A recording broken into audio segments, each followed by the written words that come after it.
We are good to go, sir. All right, thank you. Well, good morning, ladies and gentlemen, and welcome to the July 8th, 2021 State Board of Education meeting. I'm Eric Davis, chair of the board, and I call this meeting to order. Welcome to all board members and advisors, staff, online listeners, Twitter followers. Remember to follow the NC State Board of Education on Twitter at edstateboard_NC. We're delighted to have you join us for the first time today in their advisory capacities.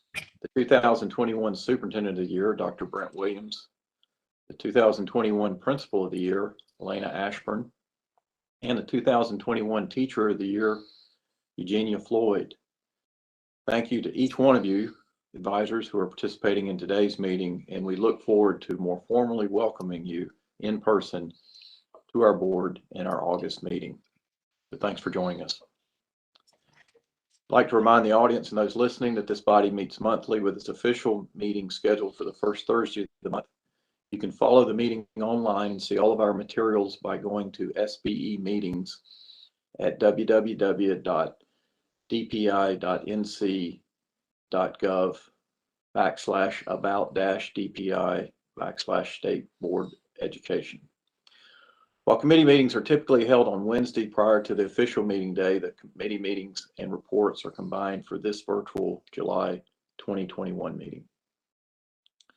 I do hope everyone enjoyed the 4th of July holiday with family and friends.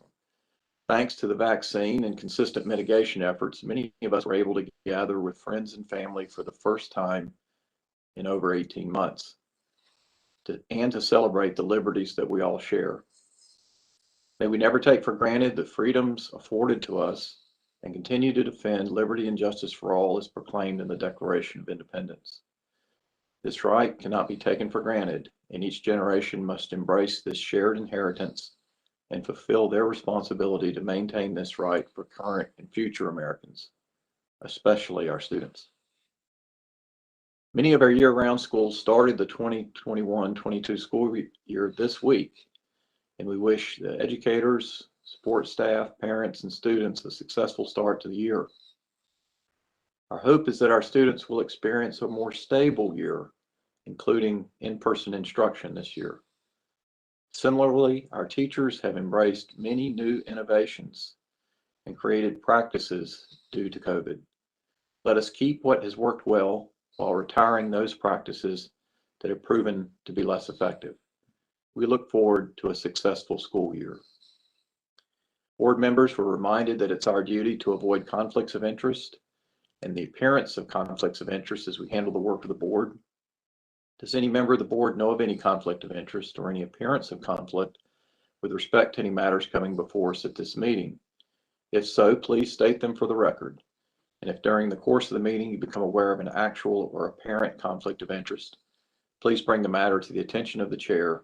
It will then be your duty to abstain from participating in discussion on the matter and from voting on the matter. Before we move to approve our agenda, I wish to note that we will vote separately on SLA 1, the grades 6 through 12 unpacking documents, and we'll do so at the conclusion of the SLA committee. All other votes will occur at the end of our agenda. With that slight modification, I ask for a motion to approve the July 8th, 2021 agenda. So moved. This is Olivia Oxendine.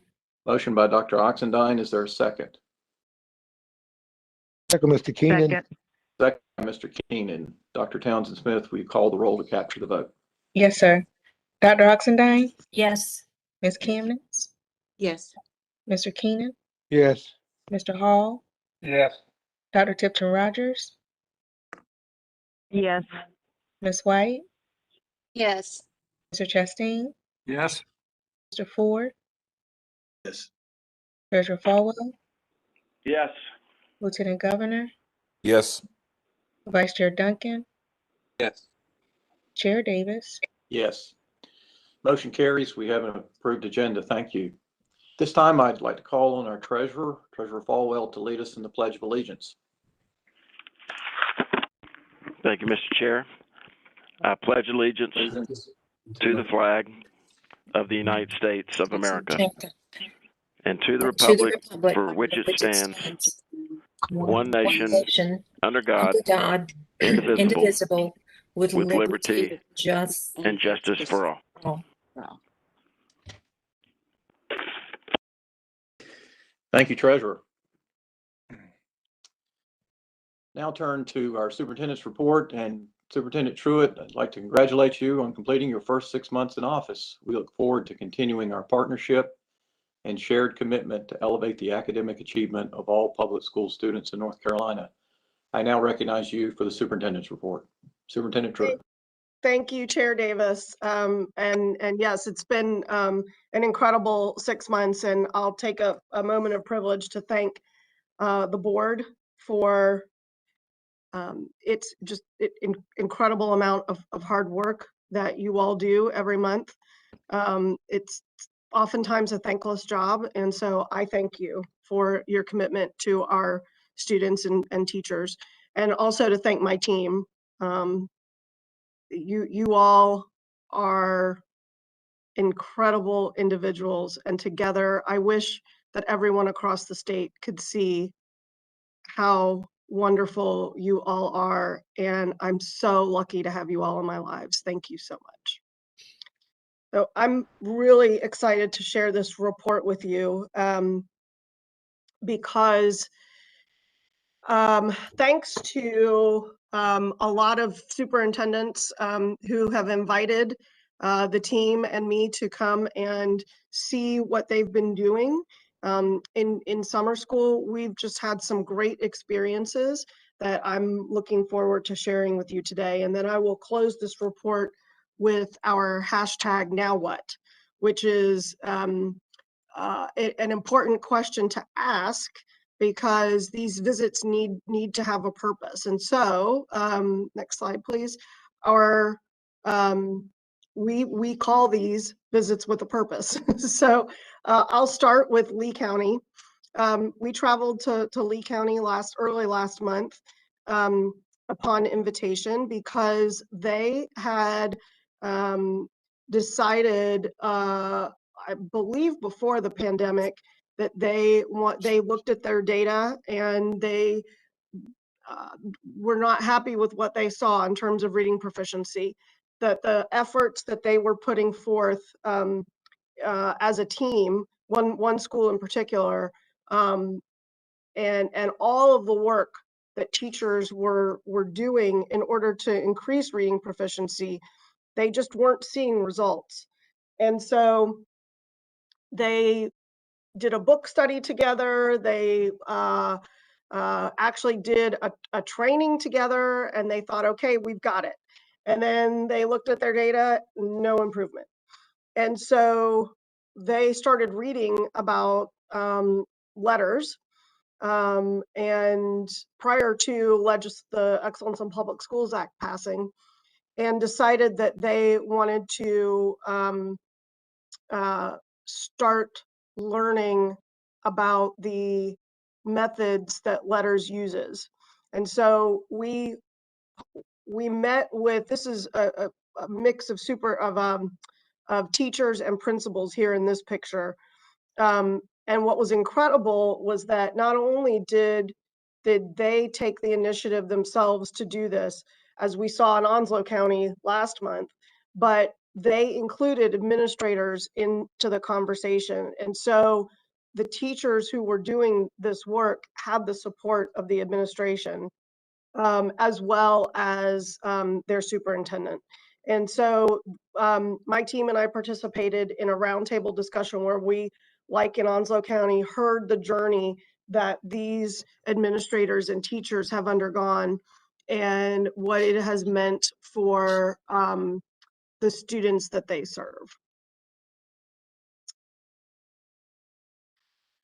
A couple of weeks ago, we traveled to these 4 places in Moore County. The Academy of Moore County is a charter school in the Aberdeen area. And if you could go to the next slide, please. We were incredibly moved by everything that we saw in these 4 schools in Moore County.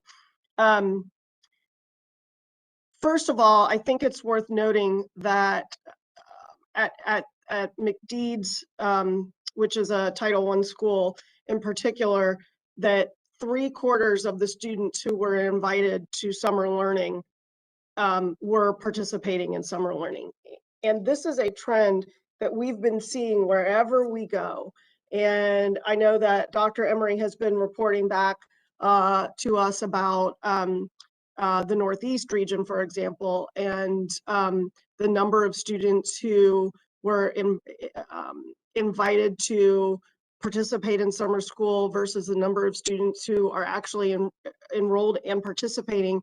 And it's just beyond our wildest hopes, the number of students who are actually participating in summer learning. And every single summer learning experience that we've seen so far has been incredibly rich, rigorous, and engaging. And so we saw a lot of small group instruction with teachers, some direct instruction with both math and reading. And then we saw a lot of really great examples of technology being used to personalize instruction. So I might see, you might go into a room and see 4 or 5 children sitting at the table with the teacher, and then another 8 children sitting, all doing different things on their iPads, but all involving listening and active learning on those iPads.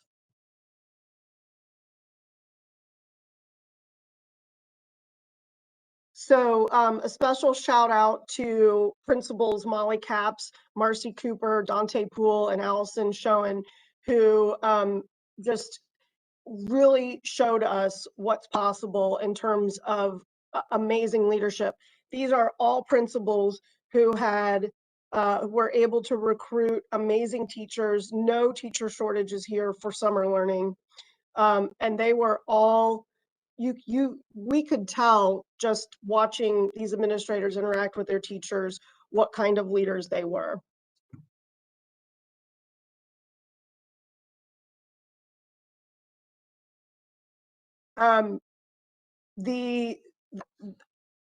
Last week, we had the privilege of watching the Superintendent Student Advisory Council present to, I think, pretty much anyone who was in the building that day came down and watched this presentation. I know I think my entire senior leadership team, as well as many directors and section chiefs, were in the room to see this presentation.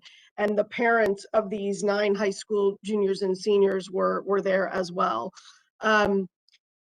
We saw the problem of practice that these students identified was that there is no equitable policy across the state for whether or not teacher-made final exam exemptions are made to students. So in other words, I remember when I was teaching in Johnston County, if my colleagues and I all had the option to say to students, if you're not in an EOC course, if you have an A in this class or a B in this class and you have fewer than 2 or 4 absences respectively, then you do not need to take the final exam.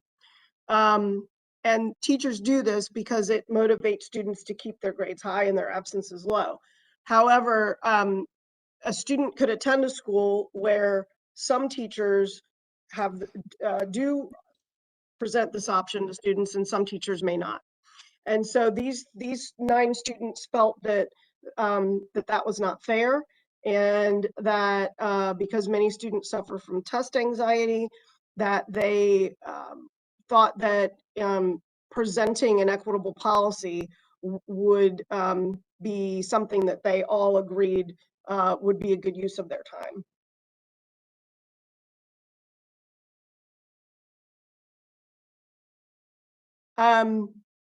And we will be entertaining that work. We're definitely they actually have a potential policy drafted that we will be sharing another time. Then I believe it was last week, we went to Carteret County where we saw, again, between 75 and 95% based on the school, depending on the school, of students who had been invited to summer learning, participating, not just enrolled, but actually participating and coming to summer learning every day.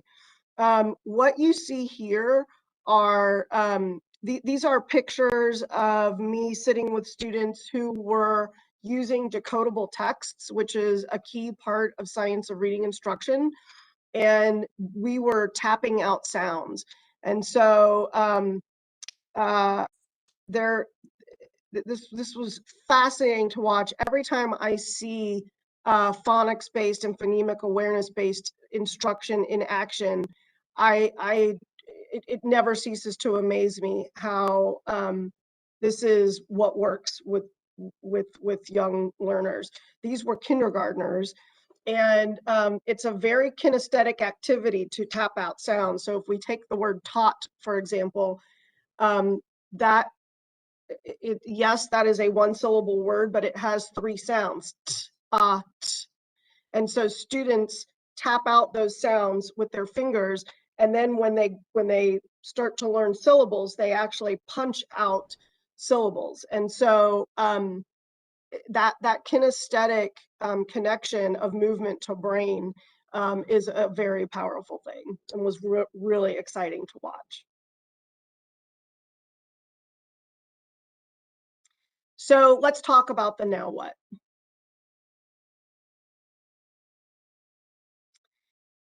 So we are, as you all saw last month, we are continuing to lift up and highlight what schools who have gotten out in front of the science of reading. We are highlighting what these schools are doing so that we can provide a positive communication strategy to schools and K through 5th grade teachers across the state. Understanding also how these schools are approaching learning, recovery, and acceleration. I'm really excited that Dr. Marr and his team will be building out a web-based dashboard so that we can look, begin to collect some data, look at promising practices, see what is working, and really, again, lift up the leadership that is empowering these things to occur. And then, eventually take this to the state board and to the legislature and say, these are the things that we need to scale up. These are the things that we know are working.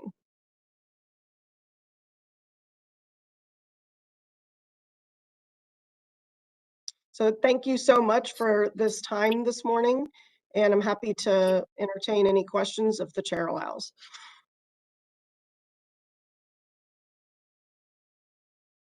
Questions from my colleagues for our superintendent?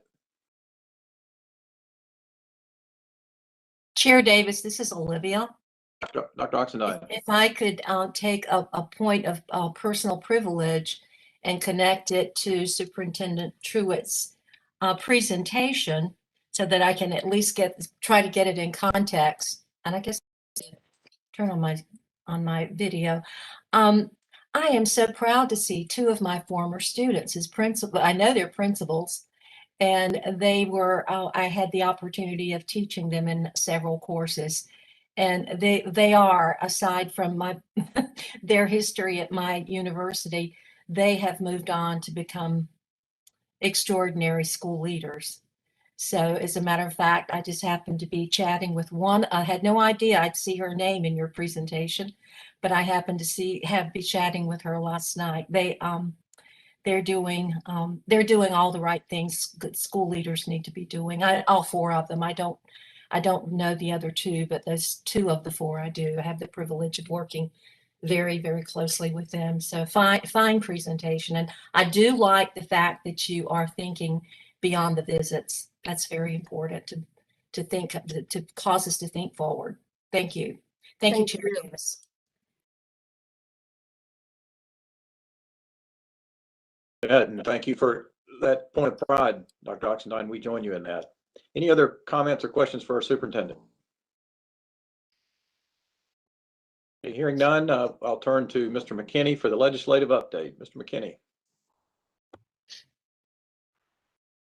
Good morning, Chair Davis, Vice Chair Duncan, Superintendent Truitt, Lieutenant Governor Robinson, Treasurer Falwell, board members and advisors, my friends and colleagues here at the State Board and the department, and to all those who are listening across this great shire of North Carolina Public Schools. I want to first begin by welcoming our newest State Board advisors. As referenced by the chair earlier, we are greatly looking forward to the opportunity to listen and to learn from your experiences and insight. And I speak for many who are grateful for your service and impact on our students and communities. So welcome to the next step on this great journey. I also want to briefly express a collective gratitude to the continued efforts of our schools and their dedication in leading their respective summer learning extension programs. Our team has witnessed continued inspired instruction, mentoring, enrichment, all in the spirit of furthering the academic and the social-emotional growth of our students. So thank you for these heroic daily testaments to your work, and we will continue to support you all in our efforts moving forward as we end summer learning and move on to the 21-22 academic season. I'm honored today to present the legislative update for July 2021. And as you see in this slide here, again, we are in the middle of the legislative session, moving on to what we kind of refer to as the budget process. So again, there's been over 1,699 bills filed, 330 having to do with K-12 public education, and 149 that have made crossover. So these are below, you will see bills that have become session law. And as normal, there's a ton of information within the presentation. I definitely urge you to use it as a reference point whenever you need clarification about a bill, and use this to kind of click on those hyperlinks of the bill and also the bill summaries when available. Moving on to the next slide, as referenced earlier, we are in the budget process. The North Carolina Senate has introduced and passed Senate Bill 105, which is referenced as the 2021 Appropriations Act.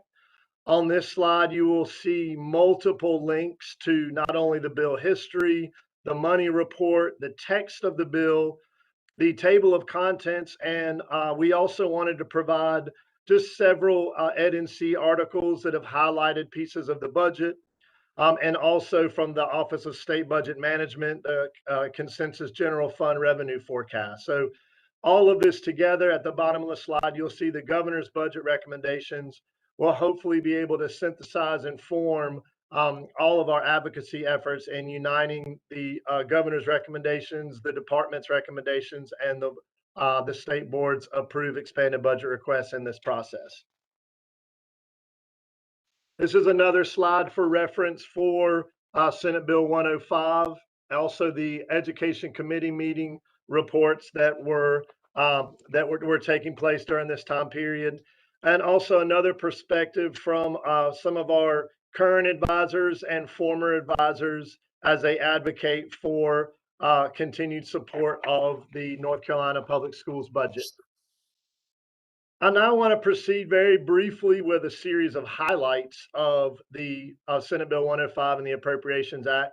These are not all of the pieces in their entirety, but I did want to point out, and again, just reference for your understanding, some of the pieces that are included right now in the Senate bill, which is now in the House's hands. So there are salary and personnel pieces for teachers, instructional support, assistant principals, principals, and non-certified in central office. You can see there's also a premium pay bonus.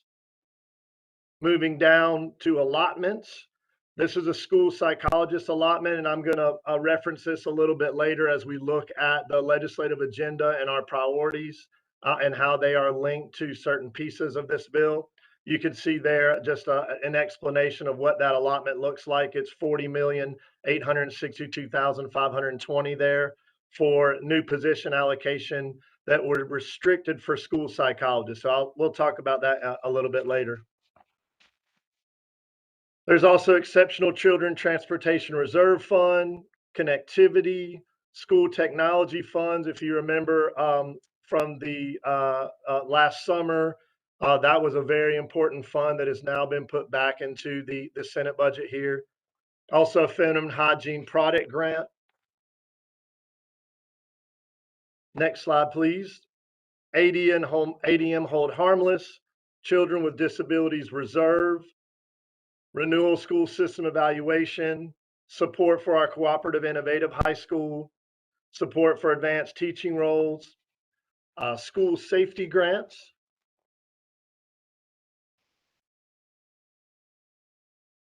further state level support for economic and finance literacy, changes to needs-based public school capital fund, and then a series of pieces to support information technology. This includes the business system modernization, our charter school data management, and then other subscription support down below.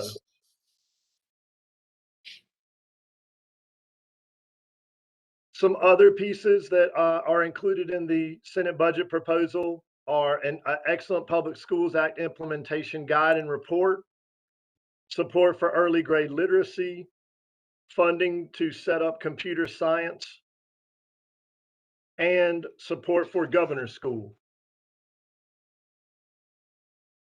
Moving on, and eliminating the Innovation Zone grants, a transition from the Innovative School District model, and this will require a report by the board for February 15, 2022. Medicaid reimbursement contract from residential schools, extending student meal debt report. So this will allow us to look at funds to provide school lunches at no cost to students qualifying for reduced price meals. Also a report for school health support personnel.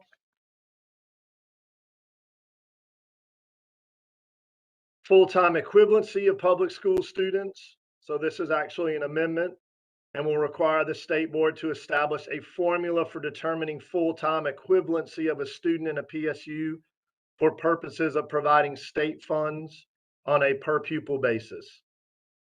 There's also support for college and career graduate program.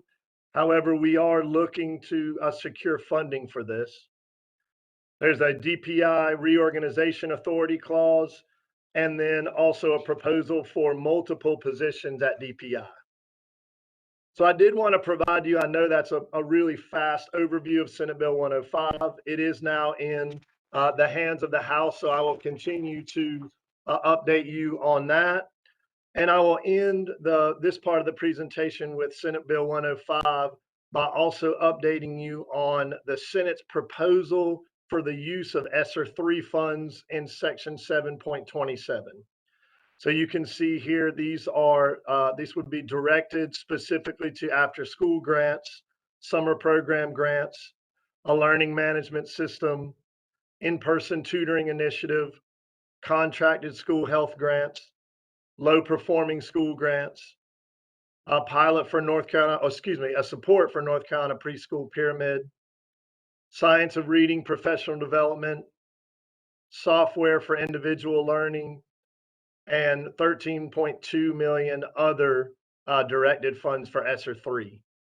Now, again, that is currently in Senate Bill 105 and has moved to the House. Did want to update some other bills that moved the week of 6/21. Several to keep in mind, and I will highlight these a little bit more in depth. House Bill 159, which are the education law changes. Also looking at Senate Bill 173, the Free the Smiles Act. So I will update several of these on the next few slides and give you just a little bit more in-depth information on these. House Bill 159, the education law changes. You can see the specific parts there. So currently that is on the Senate side. It just recently passed out of Senate Finance.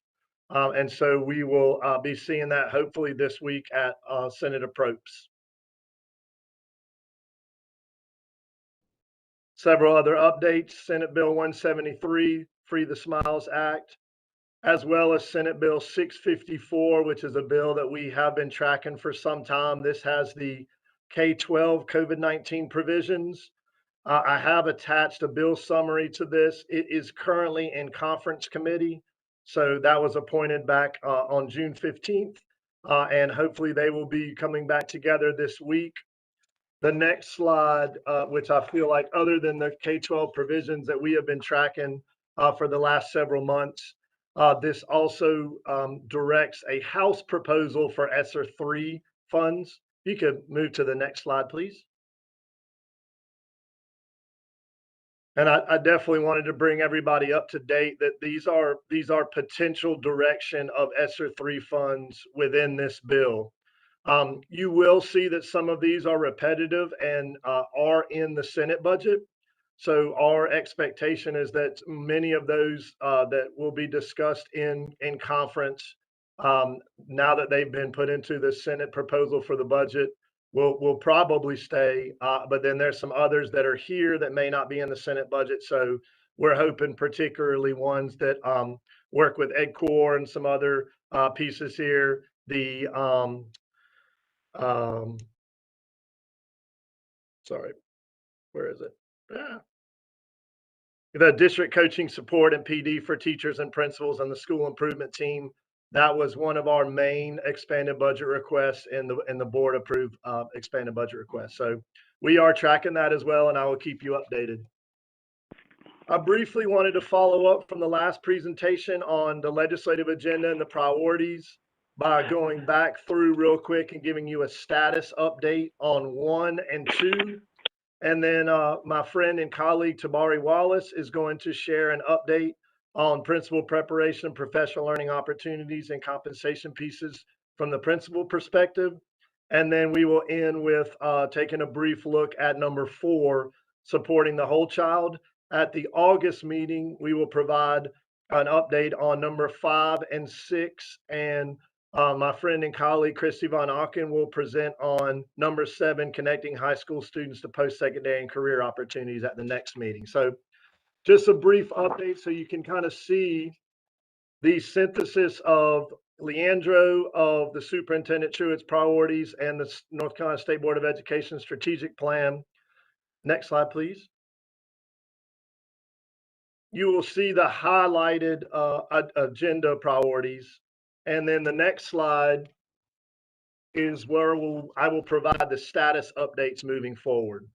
So as you can see with early grades reading in the Senate Bill 105, the Budget Act, Section 7.15 works to provide a implementation guide and report.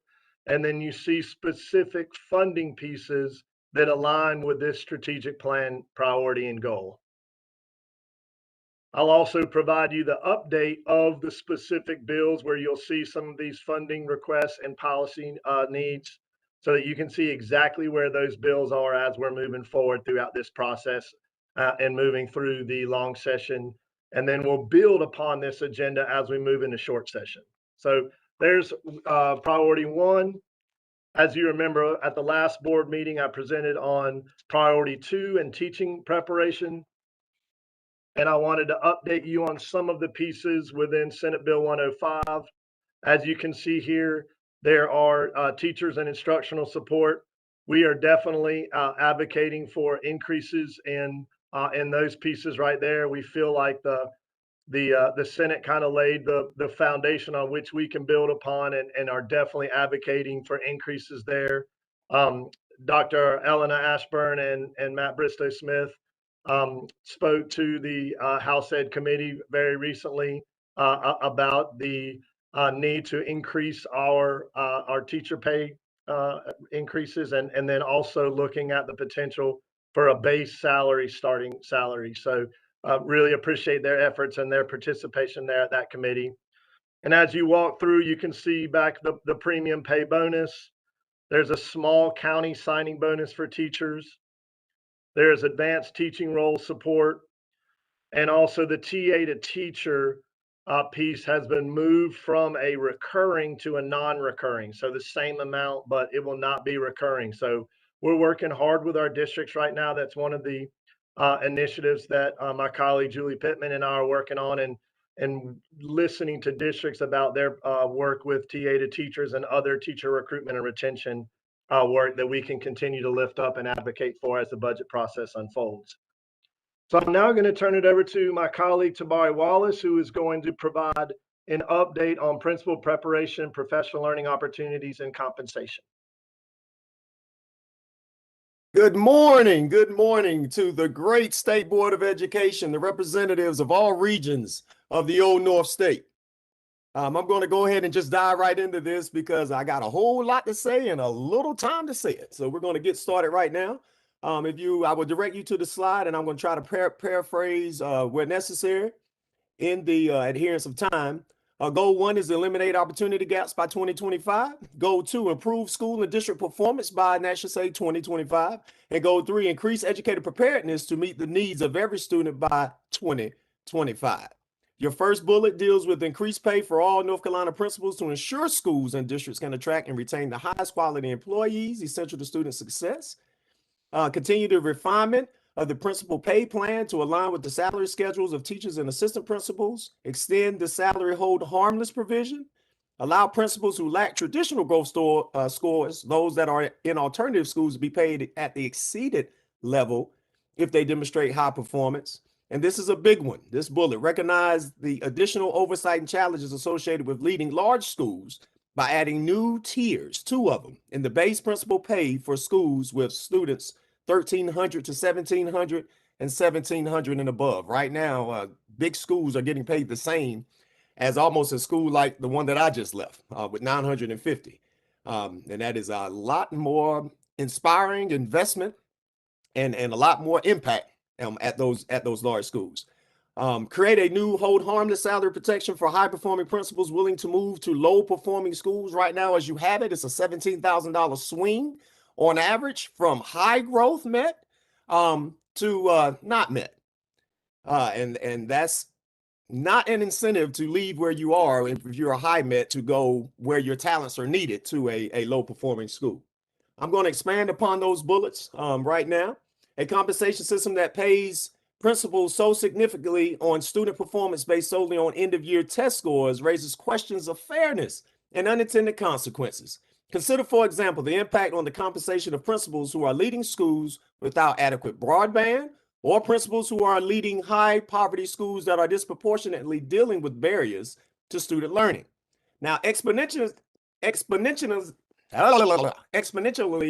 exacerbated by the pandemic, consider that in North Carolina, our lowest performing schools lose more than 1 in 3 of their principals each year and 1 in 5 in all schools. With these sorts of mitigating factors impacting student performance, please consider the following changes that are needed for a fair and more equitable principal compensation system.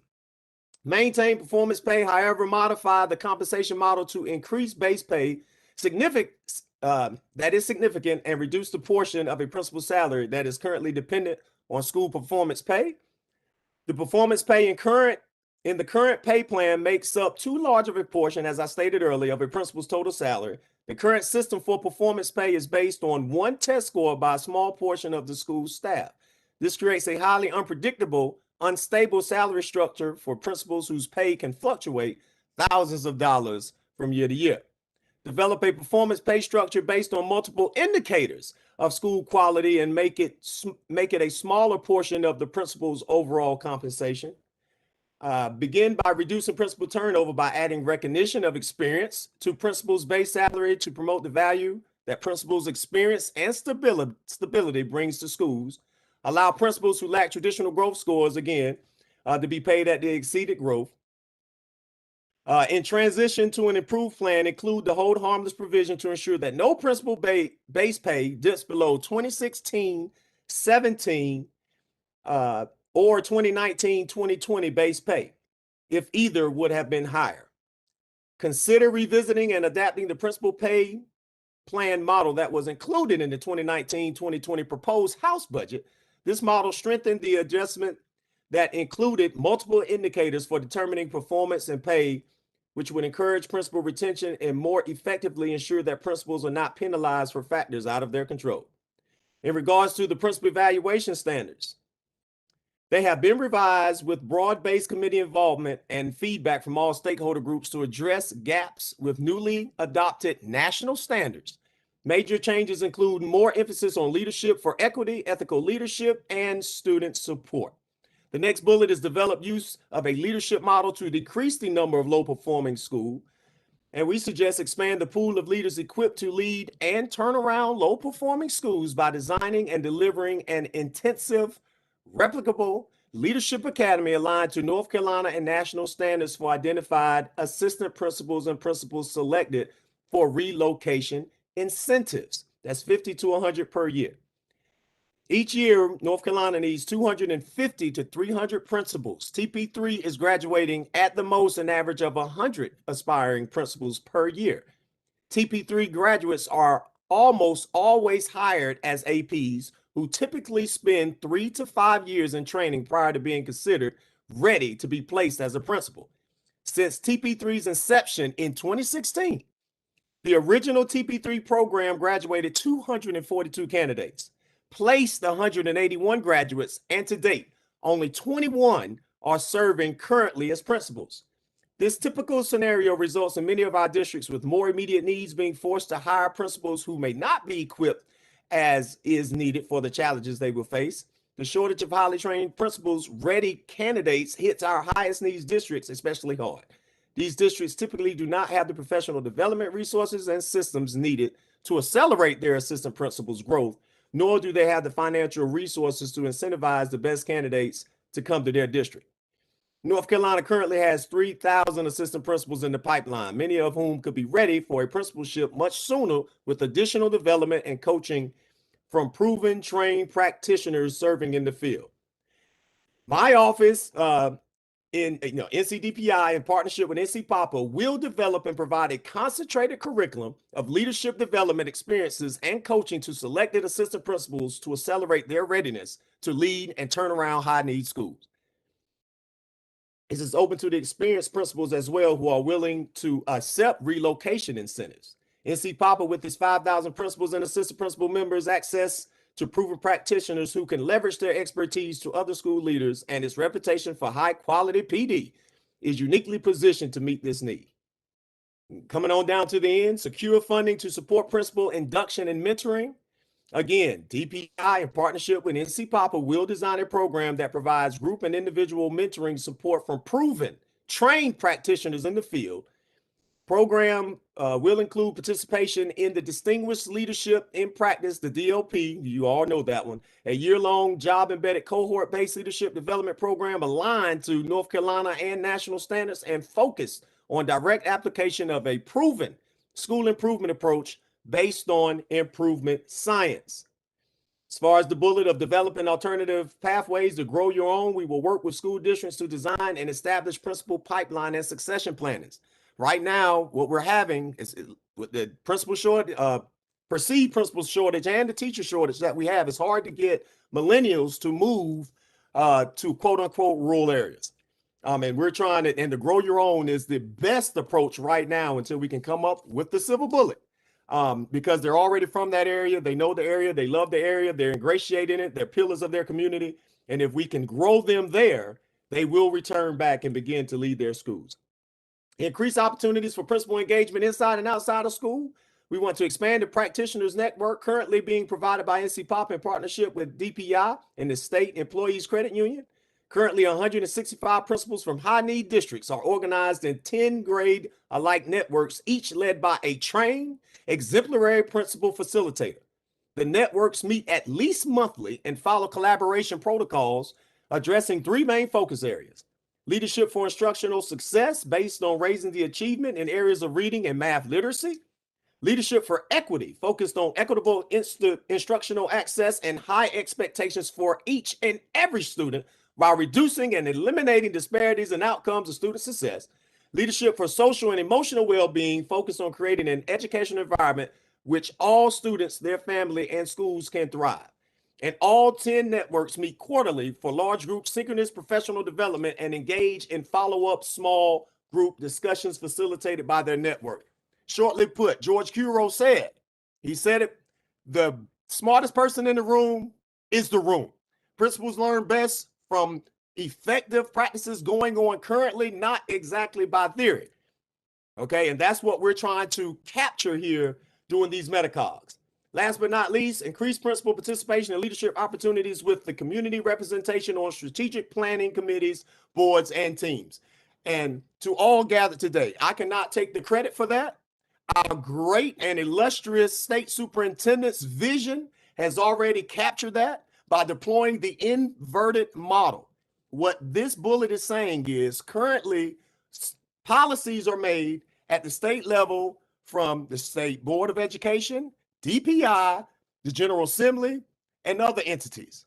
Those policies are then passed down, and then they're given the principals who then has to take those policies and translate it into friendly language, secure buy-in from all stakeholders, make sure we deploy it with fidelity, and principals never had a say-so until now. Right now, with our principal roundtables and teacher roundtables, we kind of foreshadow where we're going with it, with the policies and priorities. We get feedback from the field. They give it to me. We take it back. Those conduits of excellence, those POIs go back to their districts with this information, and then they share the meeting minutes or the summary with their principals in each LEA. They get feedback from the field, and then they come back, and then our follow-up meeting that we have at the roundtable, they give us the feedback, the pertinent, up-to-date feedback from the field. We affinitize it, and then we bring it up to inform our decisions being made in Operation Polaris, the Executive Council, and sometimes with the State Board. I saw how valuable that was as I sat with you for 2 years, assisting in the construction of those policies. So I just want to say, I know that was a lot in a short minute. I'm only 3 minutes over, Chairman Davis. So I hope you have mercy on those words, and I hope it was fully informative. I'm open for questions.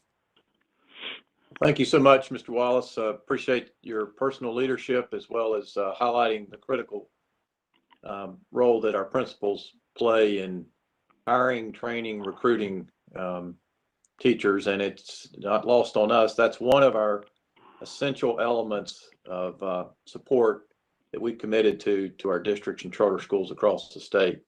We appreciate you highlighting both the challenges and the opportunities in front of us, and look forward to working with you in the future.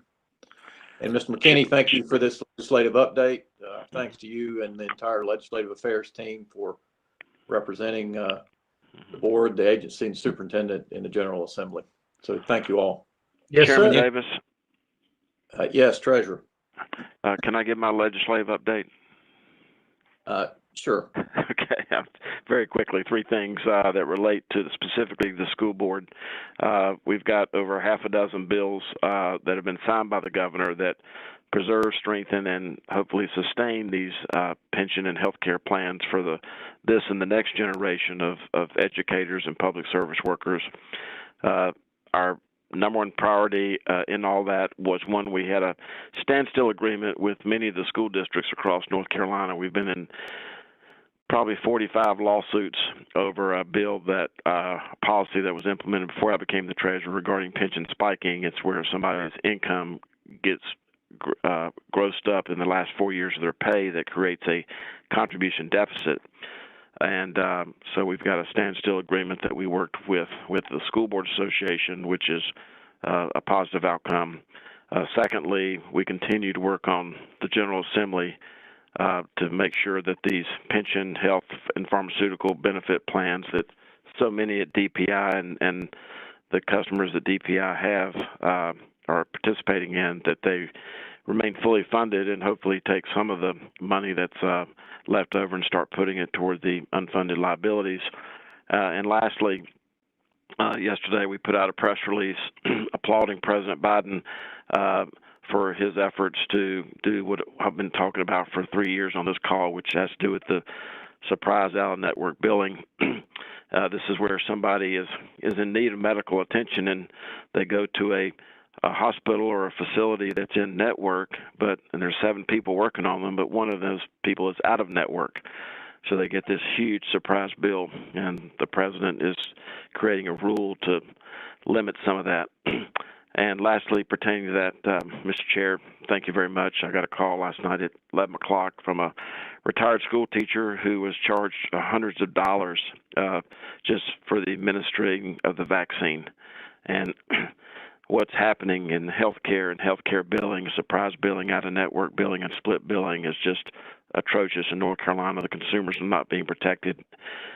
That's not my statutory role, but we're going to do all we can to protect those that teach, protect, and serve, many of whom are connected to the North Carolina Department of Public Instruction. So thank you very much. Well, thank you, Treasurer. We appreciate that update and your continued fine stewardship of the funds that so support our teachers and educators across this state. What a fitting update to conclude our legislative update. Thanks so much. We'll now proceed to another update, this on the North Carolina Education Corps, and we'll receive this update from former Superintendent and now Education Corps Chair Mike Ward and Executive Director Mr. John Paul Smith. Chair Ward. Thank you, Mr. Chair. We appreciate this invitation to provide an update on the work of the North Carolina Education Corps. Next slide. Yeah, that's the slide we want. Yeah, our mission is straightforward. We want Ed Corps members to make a difference in the lives of students, and we do that by recruiting and training and deploying and supporting these Corps members. Since January, we've had 200 Corps members serving in public school units around the state, and we're very proud of the ways that these folks have stepped up to serve our students and the communities in which they serve. Next slide, please. We started in January under the auspices of the State Board and the Office of the Governor. We began with a set of tasks that responded directly to the impact of the pandemic and that are aligned to the work and the priorities of the State Board. Tabari Wallace made note a few minutes ago of the board's 2025 goal to close opportunity gaps. We want to be a part of making this happen. Since January, 200 Corps members have served in 20 public school units as tutors, as mentors, as digital navigators, and yes, even as contact tracers. By the end of March, we'd incorporated as a nonprofit.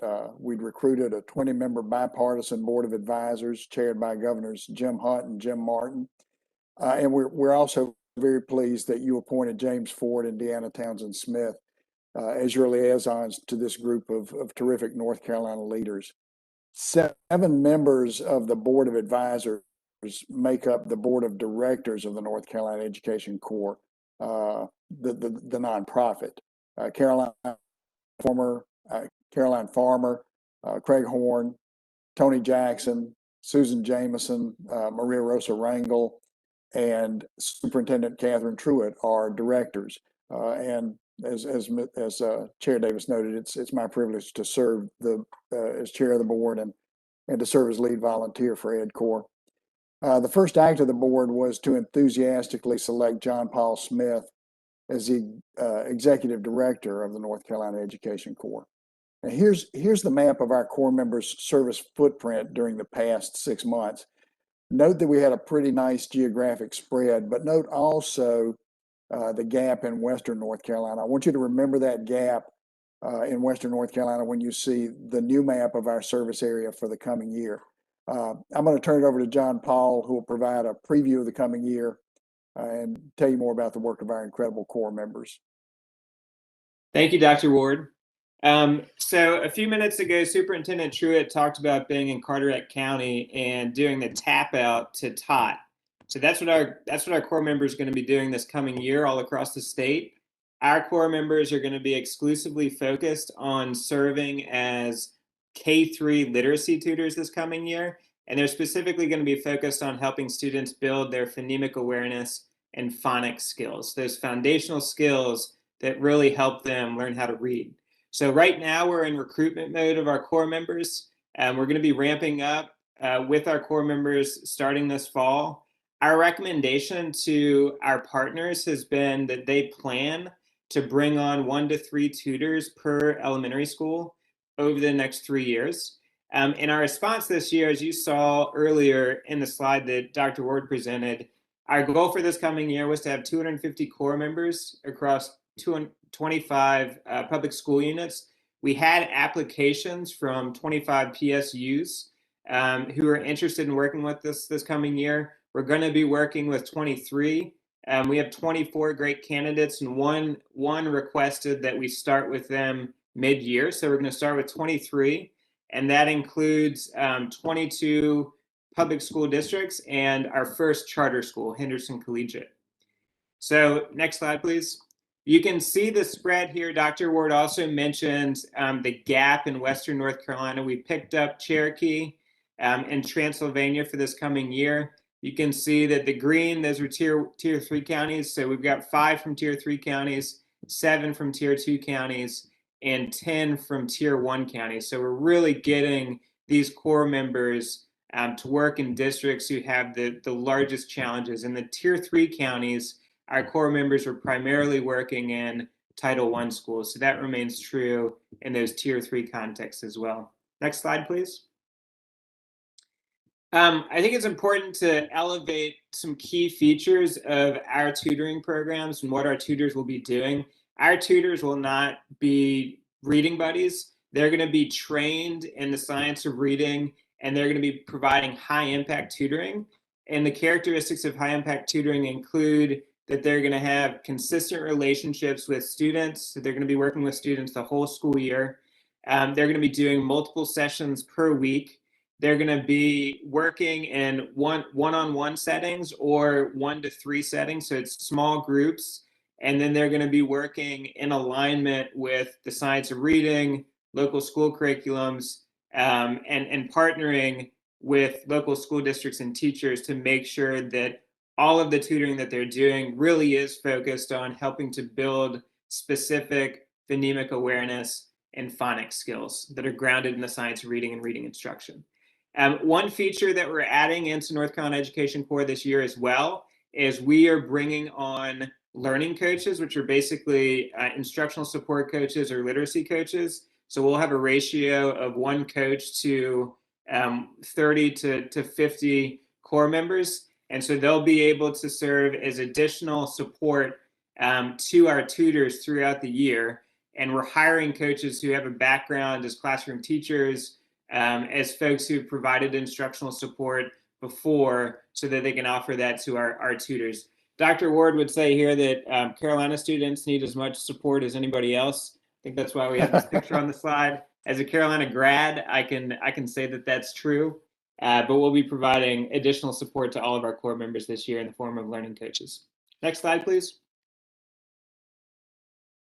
So we're really busy this summer. We're doing program planning with our partner PSUs, ensuring that they're really set up for successful program implementation. We are now recruiting over 200 corps members. So you saw on the slide a moment ago that we were, on one slide, we're planning to have to support 250 corps members this coming year. Our applicants, district applicants, charter school applicants requested 370 corps members. So right now we are in recruitment mode. We are, seeking funding to be able to support the level of tutors that has been requested out there. We're going to start with trying to hit that target of 250, and then if we can, grow from there. And all of our tutors are going to be trained in instruction that's really grounded in the science of reading. In addition to all of this, we're building out our own team. As I mentioned, the learning coaches are going to be a key component of that.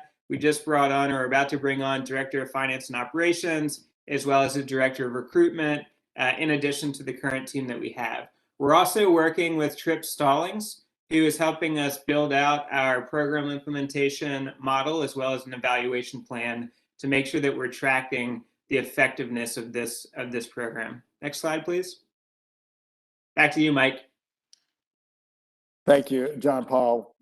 Board members, we'll close where we began. Our corps members are making a difference. We're going to grow the program to at least the number of corps members that you see here, along with the budget numbers that it'll take to get us there. We'd like to do even more, an average of 1 to 3 tutors per elementary school across the state.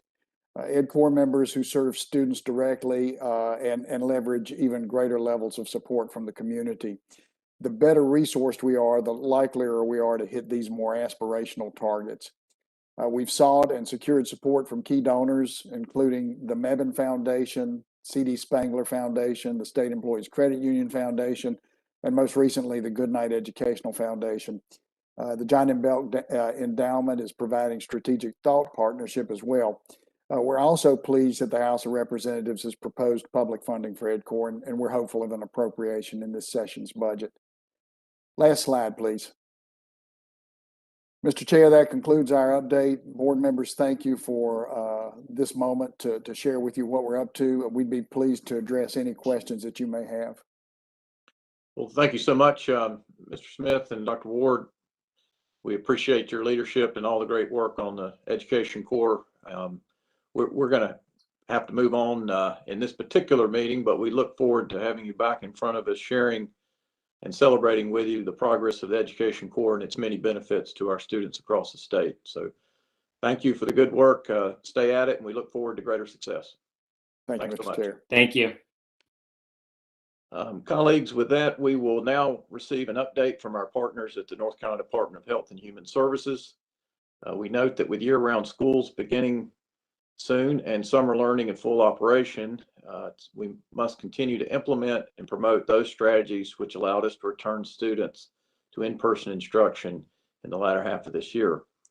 So for this update, I now turn to Chief Deputy Secretary Gail Perry and Dr. Tilson. Chief Deputy. Good morning, Chairman Davis. Good morning, Superintendent. Good morning, members of the board and public. As usual, glad to be with you on this rainy day. We're going to do 3 things today. We're going to start with an update on trends and indicators. Dr. Tilson is going to provide that update. I'll then talk about considerations for the next version of the next revision, I should say, of the Strong Schools Toolkit. And then we're going to end on a wonderful opportunity that our schools have to gain an additional resource to do screening testing, but also gain an additional school nurse resource. And Ann Nichols will be providing that update. So without further ado, Dr. Tilson, let me turn it over to you to do trends and updates. Thank you very much. And it's always a pleasure to be with you all. We really appreciate this partnership. Getting our kids in in-person learning, especially as we look forward, is just critically important. So thank you, and we appreciate, again, the ongoing partnership. I'm going to do just a brief update on where we are with our trends and with our vaccinations, and then I'll turn it back over to Chief Deputy Secretary Gail Perry. Thank you. And again, I hope everybody follows along. We've tried to put all of our trends data on our, as transparent as possible, on a publicly available dashboard. As we've talked about for the 18 months throughout this pandemic, we look at 4 key metrics. Just one metric alone doesn't really give us a good picture. So we look at our 4 key metrics. On the top is our 2 metrics that look at hospital utilization. On the top left is those who are currently hospitalized with COVID.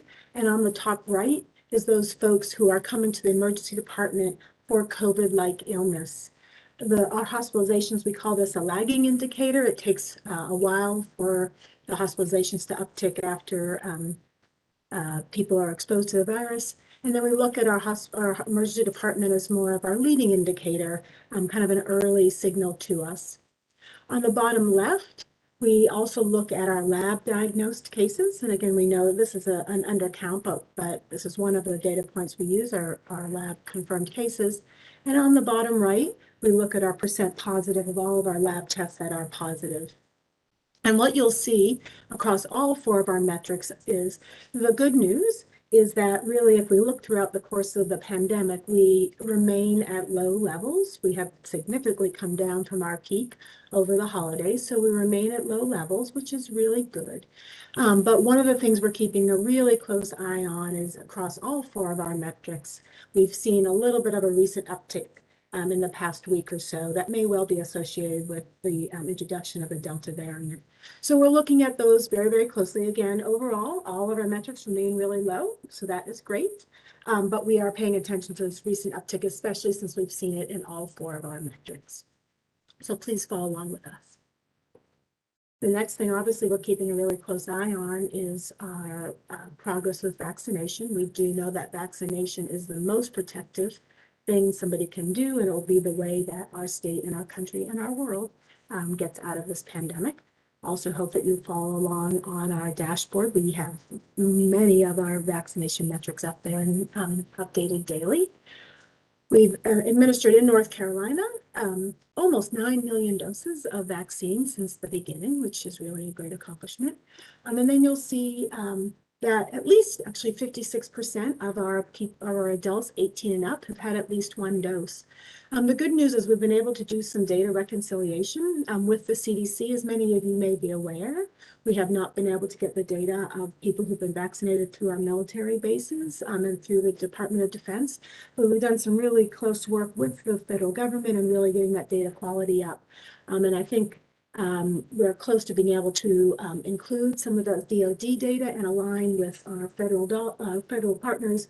And so we may well then see that number bumped up even higher amongst our adults, which is great. On the right-hand, nope, not yet. There we go. On the right-hand side, also just want to point out with more granularity the rate of vaccination across our age groups. Some really good news is that our oldest people have had the highest rate of vaccination, which is terrific because they certainly are at the highest risk of death and hospitalization and severe illness. So they're very, very high rates amongst our older people, which is great. And we're really working on having some of our younger people increase their vaccination rate. You can see that the lower the age group, the lower the vaccination rate.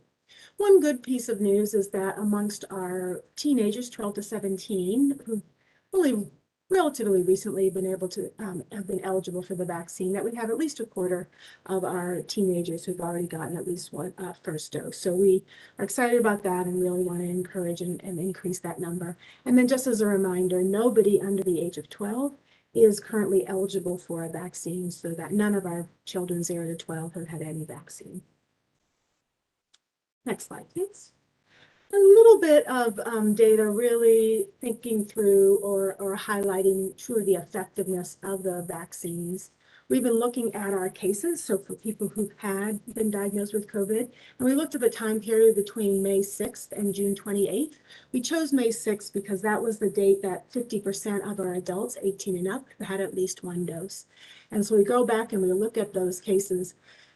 More than 99% of our cases have been in people who have not been fully vaccinated. And you can see again also those high rates of hospitalizations and deaths associated with people who have not been vaccinated. So again, really, really stressing and highlighting the protective factor of the vaccines.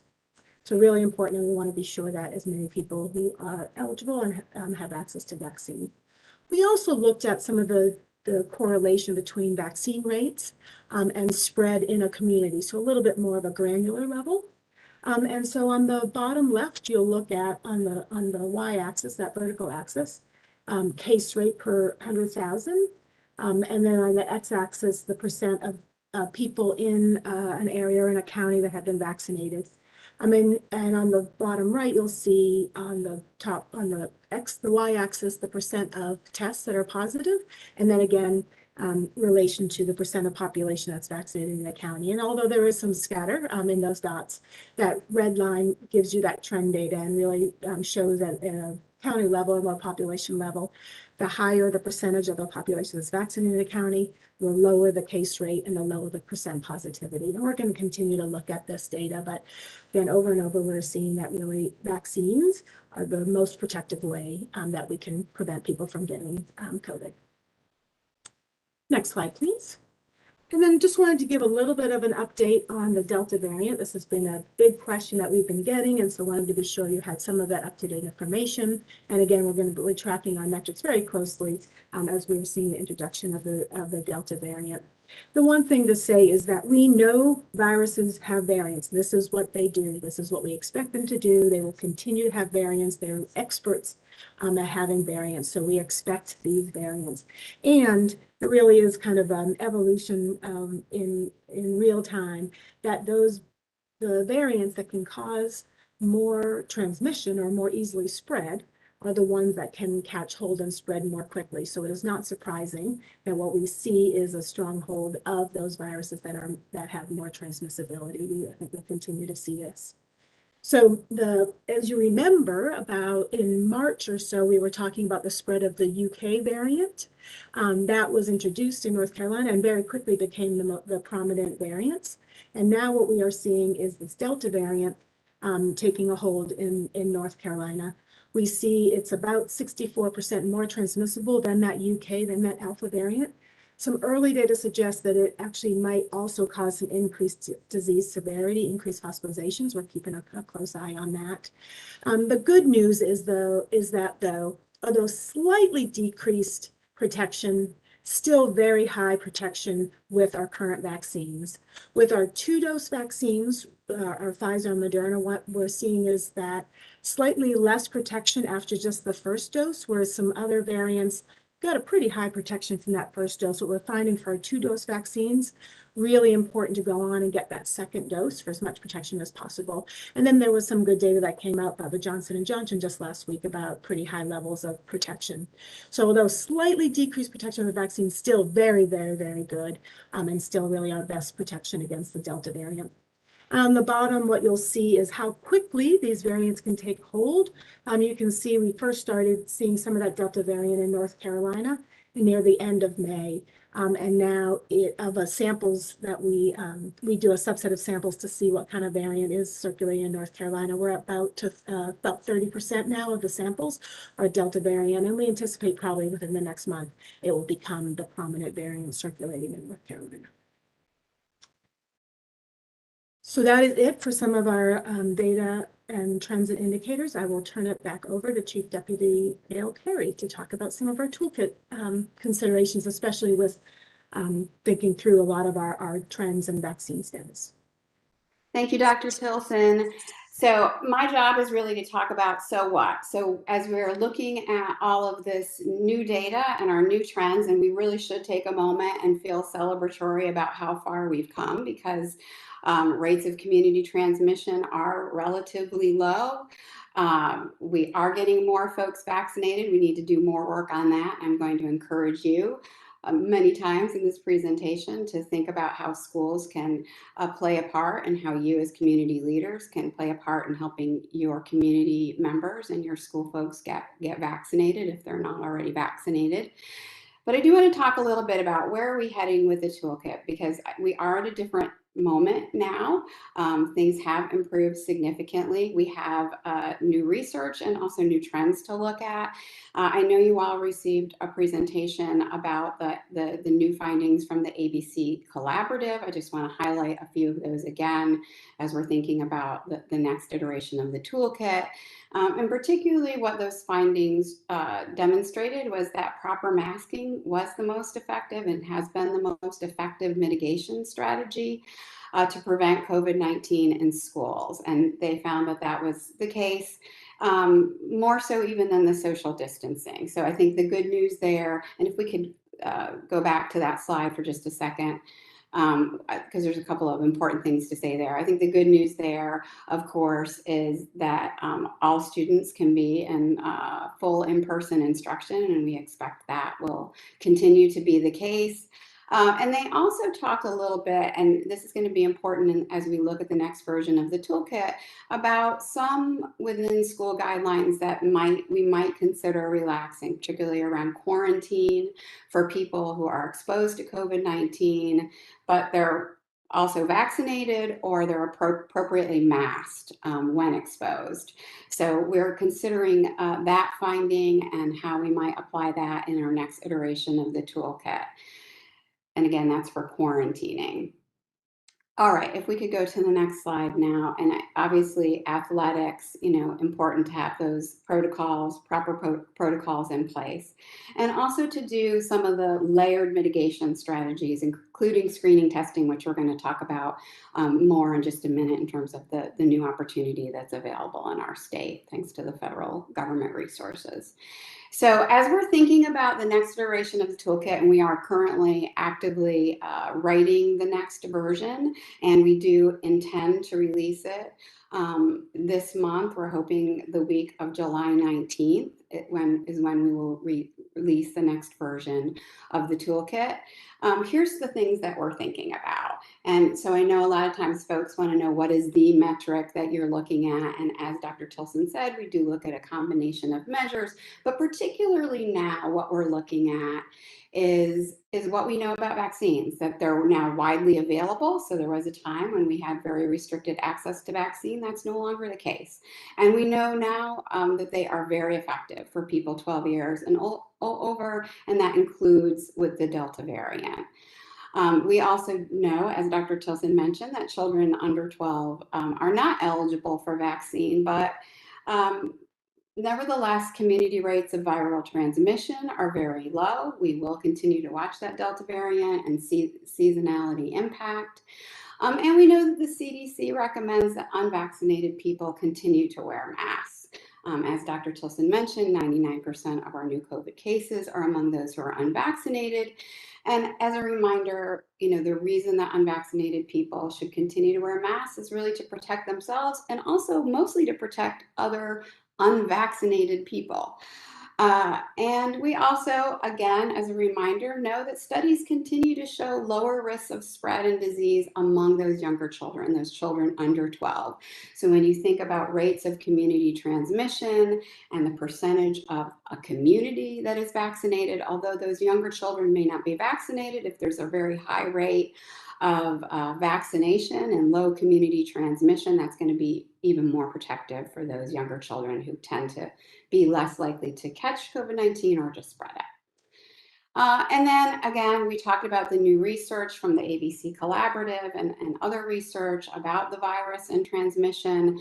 And we know about the importance of tailoring high value interventions. So we do want to let go of interventions that have not been found to be as effective and really focus on those things that are most effective. And we are going to talk again about screening testing strategies. And remember, screening testing is really an opportunity to catch cases early who may be asymptomatic and to isolate them so that they don't further spread.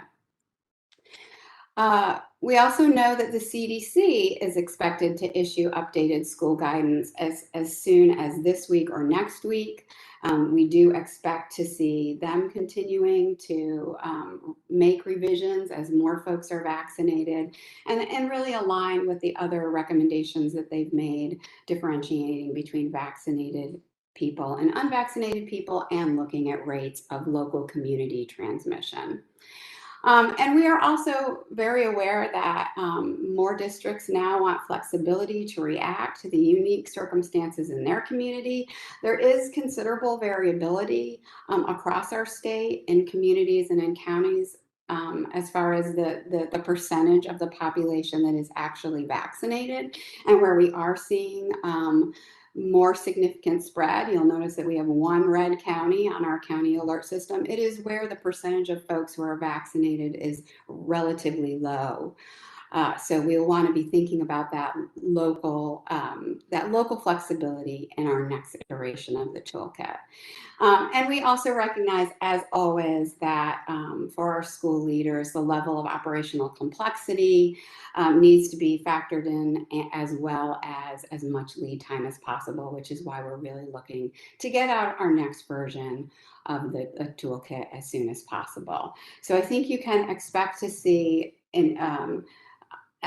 fewer overall recommendations, really aligned to the things that we know are the most high value. So a thinned down toolkit, and really considerations again around that local flexibility, around the variation in rates of vaccination among our communities.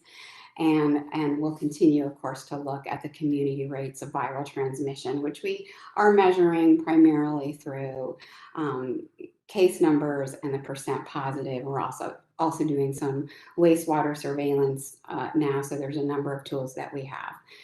So with that, I'm going to turn it over to Ann Nichols to talk about a really exciting new opportunity around school nurses and screening testing, and then we're happy to take questions at the end. So Ann, I'm going to turn it over to you. Thank you, Susan. First, I'm testing to make sure that I am audible. If you would shake your head, that would be great. Yes, you are. Okay, thank you.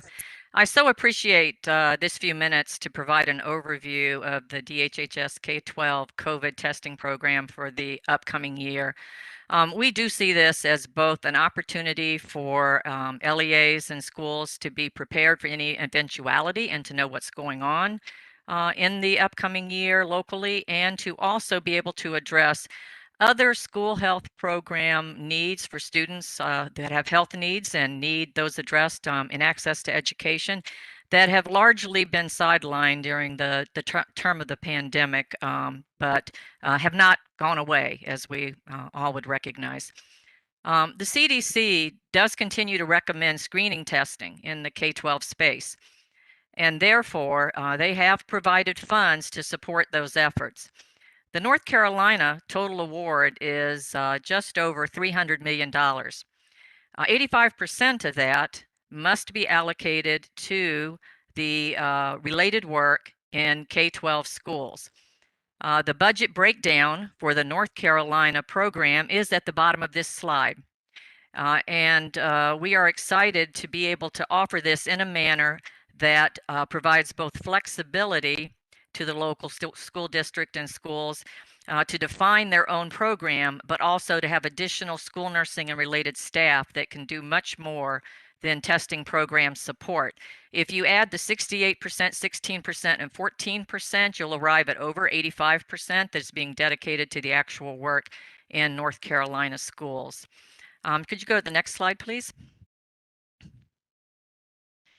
In meeting the unique local needs of our LEAs and our charter and other schools, schools will be able to make a decision to offer a testing program for the upcoming year. And if they in fact make that decision, they will opt in to providing a screening program between mid-July and September 13th. The testing program can be provided in one of two ways that are illustrated in the first two boxes on this slide. That may be through a state contracted vendor for an end-to-end solution, or an independently set up and totally run program by the schools themselves. But all costs for either program would be supported by the DHHS state award. In addition, though, to choosing how to provide testing and all of the details of their own testing program, public schools and LEAs that opt in can choose to take advantage of the School Health Staffing Fund add-on that is next to the plus side on this slide. I will say also that the black link at the bottom of the slide goes to the K-12 testing program webpage. Next slide. Public schools that do opt in to testing programs can access this opportunity to receive these staffing funds.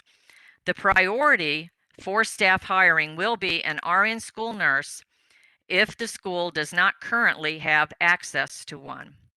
This slide gives a detail on the DHHS responsibilities relating to that staffing option and the school or district responsibilities related to that staffing option. We will continue to provide all support and technical assistance for onboarding of school health program staff and training of those staff. And at the school district level, of course, they will do the hiring. There are many things that I'm going to cover in a moment that could be also covered related to staff and this funding. And they will report on staff hired and activities performed, but that will be through a system that currently exists, the North Carolina Annual School Health Programs surveys that are done every year and have been done since the 1990s. Next slide, please. So how will the staffing funds be used?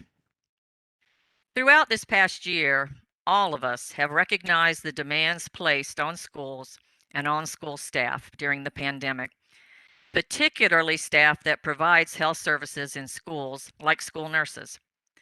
This slide details uses for the funds, with the priority being school nurses and related staff to take on a variety of activities that are related to testing and COVID, but also related to other things that are non-COVID. So they will collaboratively support the testing program that the school has initiated. They can be the local response for activities for COVID needs and initiatives, but they can also do other school health program efforts that have largely been sidelined over the past 18 months and that definitely need to get back on track. So what is an example of that? I'm not going to say almost, all of our LEAs do screening testing for particular things that affect access to education on an annual basis, vision screening being one of those. They have a variety of grades in which they test, but over this past year, largely those students were not tested, and of course they will move on to another grade.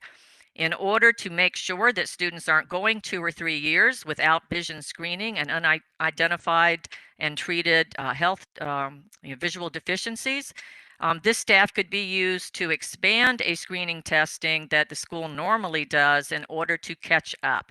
And that's kind of what we're looking at with some of these position activities, catching up activities that are necessary but have not been able to be done, but the capacity to do catch up in addition to current year activities would not exist otherwise. So we are providing as much flexibility as possible to the local level on making a decision around use of these staff within the confines of what's required by the federal funding. Next slide. I believe there is another slide after this one. There you go. So what is immediately next for the testing program rollout? We have been asking districts and schools to begin discussing with their school staff and families and communities what testing would be like set up in their own schools. Access to tests in some areas of the state are limited, and this can address that issue for the families of the school community in needing to have a test done in a timely manner. We have a FAQ document that's linked on this slide. We're advising school leaders to be on the lookout for the opt-in form that will be distributed. Hopefully next week. That is the plan for the distribution. We have a web page to take a look at that has a one-pager, but we also have an email address that questions that might be on the edge of anyone's mind at the present time could be addressed in the interim while we're getting ready to roll out. But the opportunity that exists here for school districts to take care of some things that they have not been able to take care of and to unload some of the COVID activities from their current staff cannot be overemphasized. That's the end of what I have to talk about. Glad to answer questions, but I'm going to turn it back over to Susan. Thank you. Chairman Davis, in the interest of time, I'll turn it back to you, sir. Thank you, Ms. Nichols, Dr. Tilson, and Chief Deputy for that report. We appreciate the opportunity around screening. That's something we definitely want to take advantage of and emphasize. We appreciate the updates on the continuing positive trends, and in particular, the reminder that if we'd like to see those trends accelerate and continue with fewer restrictions, it's in our best interest to advocate for increased vaccinations for all of our fellow citizens and residents. So in the interest of time, we will forego questions, but we thank you for your continued partnership, and we look forward to further updates, particularly in our August meeting as we prepare for full in-person instruction for the coming year. Thanks so much. Colleagues, we will now proceed to our committee reports, and the first committee that we will hear from is the Healthy Responsible Students Committee, chaired by Mr. Reginald Keenan. Mr. Keenan. Thank you, Mr. Chair. I'm Reginald Keenan, Chair of the HRS Committee, along with Mr. Alan Duncan. We have one item for action, and today Dr. Ellen Essex will talk about the changes that been recommended for the middle school athletic manual. At this time, we ask Dr. Essex to proceed. Thank you so much, Mr. Keenan. And good morning, Chairman Davis, Superintendent Truitt, Lieutenant Governor Robinson, Treasurer Falwell. It is great to be here with you today. Opportunity to talk again. Just a few things. Last month, we brought to you some changes to the middle school athletic manual for your approval, and today we have one additional change for that. Language has been removed that requires all students on junior high teams to be located in the same building. Many of our schools are struggling to find enough student athletes to field teams, and removing this prohibitive language provides schools with another option to decide locally what works best for them. And so that was the only additional change. All other rules for participation and eligibility are still the same. So we're just adding that one and asking you to approve the changes to the manual that we submitted last month and today. And with that, Mr. Keenan, I'll turn it back to you. Okay, any question or response regarding what Dr. Estes talked about? If not, Dr. Estes, I want to remind you at our committee meeting last week, we requested an update in August. We're asking for an update in August on the whole child work, including the relevant grants that the board has approved, and also given our Landro commitments. Now more than ever, we must ensure that the whole work continues and that the board requests this update to coincide with any response due to the court soon on the Landro. So again, we talked about that last week, but I just want to remind you, please get that together for us in August, okay? Absolutely, sir. I'll be happy to bring information back to the board. Thank you Thanks very so much, sir. Sure. Mr. Chair, with that concludes my presentation. Thank you, Mr. Keenan. We'll now move to the Educator Standards and Practice Committee, chaired by Dr. Olivia Oxendine. Dr. Oxendine. Thank you, Chair Davis. I am Olivia Oxendine. I have the honor and privilege to chair this committee. Joining me in that responsibility is Miss Amy White. Like Mr. Keenan, my committee is bringing forward one item, and it's an item for action.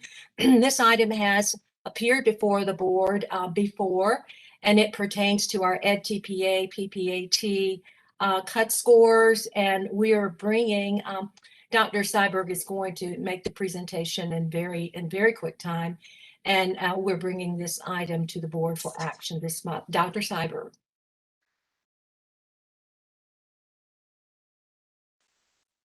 Get that thing to work. Good morning, board members. I'm trying to turn my screen on there for you. There you go. Good morning. According to law, the educator preparation programs are to require this nationally normed and valid pedagogy assessment of their candidates. The two assessment options that are currently in place are the Pearson Teacher Performance Assessment, or the EdTPA, and the Praxis Performance Assessment for Teachers, also known as the PPAT. Now, since September 2019, passing that test is a requirement to obtain a clear license. And at that time, the board set the cut scores that you see on slide 5. And while these scores are within the vendor recommended ranges, they were on the lower end. The rationale for the decision at that time was that incorporating all the preparation and steps that are involved for putting those exams throughout a program's entire curriculum is a pretty complicated process, and it takes time to refine. So the board at that time set the cut scores to allow for this development in the EPPs, with the intent to come back and revisit them in the future, which is what we're doing today. So you'll see at the bottom of page 5 the cut scores that fall in the middle of the vendor recommended ranges, or what's listed as the proposed cut scores for 21-22. Last year, the board reviewed these scores and voted to hold them at their initial levels, with an interest in reviewing them again this year. And today, this item is up for your consideration. What is provided in the PowerPoint are the pass rates for these exams that were taken from September 1st, 2019, which was the starting date at which the test became consequential, through June 30th of 2020 to help inform your decision. There is a caveat to the data that you're provided there, and that's that the passing of this exam falls under the current law of attempt in the first, pass by the end of the third year of teaching. So while you're looking at those data, make sure that you're sensitive to the fact that this is a good initial understanding of pass rates, but not a complete picture of the pass rates on those exams, and that won't be available until the end of 21-22 at the conclusion of their full 3 years that candidates have to pass them. So slides 7 through 10 provide you the number of candidates that attempted each of these tests, the number of candidates that passed, and the associated pass rate percentage. The data provide the pass rate for the current cut score and how that pass rate would change if those cut scores were to be raised up to the proposed cut score. The Professional Educator Preparation and Standards Commission, PEPC, reviewed this data, and their recommendation to you is to maintain the current cut scores for the next 2 years. Now, that decision is driven by the pandemic disruptions and a reluctance to consider changes during the current effort to overhaul the licensure system. They also requested additional disaggregation of the data and an exploration of what, if any, impact these scores have on student outcomes when sufficient data are available to conduct that analysis. So we'll be sure to bring them that data to you when we have it. But the vote before the board today is to hold EdTPA and PPAT cut scores to their current levels through the end of 22-23. Okay, very, very good. Thank you, Dr. Seiberg. To my colleagues on the board, do you have any specific questions of Dr. Seiberg? It's a very clean recommendation, well presented. The justification is here. And so board members, we will take a vote on this later today. Thank you, Dr. Seiberg. You're welcome. And with that item completed, Chair Davis, that ends ES&P for this month. Dr. Oxendine will now proceed to the Student Learning and Achievement Committee, chaired by Ms. Jill Kamnitz. Ms. Kamnitz. Thank you, Chair Davis, and my thanks to my colleague Olivia Oxendine, who joins me in the work of this committee.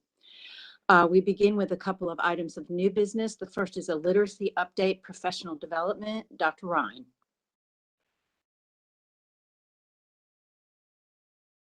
Good morning, Chair Davis, Vice Chair Duncan, Superintendent Truitt, Lieutenant Governor Robinson, members of the board, and of course, colleagues and stakeholders. Thank you for your time today as I review and share our monthly literacy update. And just as a reminder, I always try to bring this up, but our goal is always to ensure alignment and the expansion as we expand our work and have seamless transitions as we support our internal and external stakeholders implementing the work across North Carolina. So over the last several weeks, we've spent time collecting updated numbers from our LEAs. And after pulling all the information together, we've determined our final count indicated that we have approximately 1,800 additional K-5 teachers compared to our initial poll, which we had used for reading licensure specific data polls. And additionally, you may have heard that we've received overwhelming feedback requesting that elementary instructional coaches, EC resource teachers, and ELL teachers, or English language learner teachers, be considered in the upcoming training cohorts as well. And so after collecting all of these totals, it ends up being close to 5,000 extra participants. And because of this change, this will change the LITRS contract, which delays it a little bit longer. However, with the delays, our goal is to get it right the first time. So including the instructional coaches for sustainability, including our EC resource teachers and our ELL, so that we're ensuring students and the supports, not only in core, but throughout those interventions. It's going to be a major win for North Carolina as we continue to work together to serve all children. While we wish the funding had capacity to serve every single person or every single educator out there, we definitely wanted to make sure that we started with those that we could increase capacity for all students and then work on that sustainability as well. So it's not slowed our work down necessarily for planning and supports. We're still sharing with the department and districts. We're discussing what it might look like once Voyager Cypress contacts them. And then we're working closely with DHHS and Laura Bilbro-Berry to ensure that we're considering our transition partners in this process and that pre-K will receive the overarching training as well. We are excited the EPPs are working on a collaborative pilot that you'll hear more about at a later date, but there's an exciting piece of information that will be coming soon from regarding our EPPs and a pilot that's happening there. And then since the approval of Read to Achieve diagnostic, that contract, a lot's been happening. We've been collaborating and meeting at least 2 to 3 times per week on a minimum, because there's a lot of moving parts. And we want to make sure that we're ready and running for our schools. So as they're getting started, actually, we couldn't be more excited about where we are and where we're headed with the great work that's taking place. After ongoing collaboration with Amplify and even the infamous Dr. Tom Tomberlin and his team, we have determined that DIBELS 8 is the only assessment that's necessary for our K-3 students and still meets all the legislative requirements for Read to Achieve.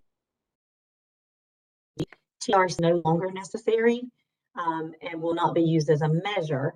DIBELS 8 actually aligns the science of reading. It's going to capture developmentally appropriate data, and the overall composite score can be used to measure growth for EVOS.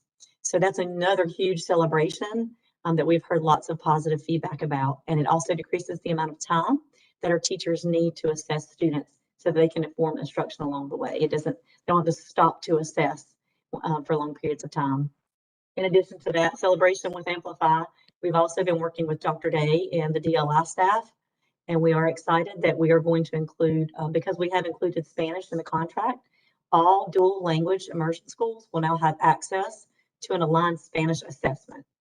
And that's it. This is going to impact around 130 North Carolina schools. And it's not just for our DLI 80-20 or 90-10 models. While that's used specifically for an EVOS, the EVOS growth models it's a little different. This access will be provided for all DLI schools. And we're not going to collect that for state purposes, but it's going to be used for classroom instruction purposes when you're looking at the full continuum of support for children who are learning both languages.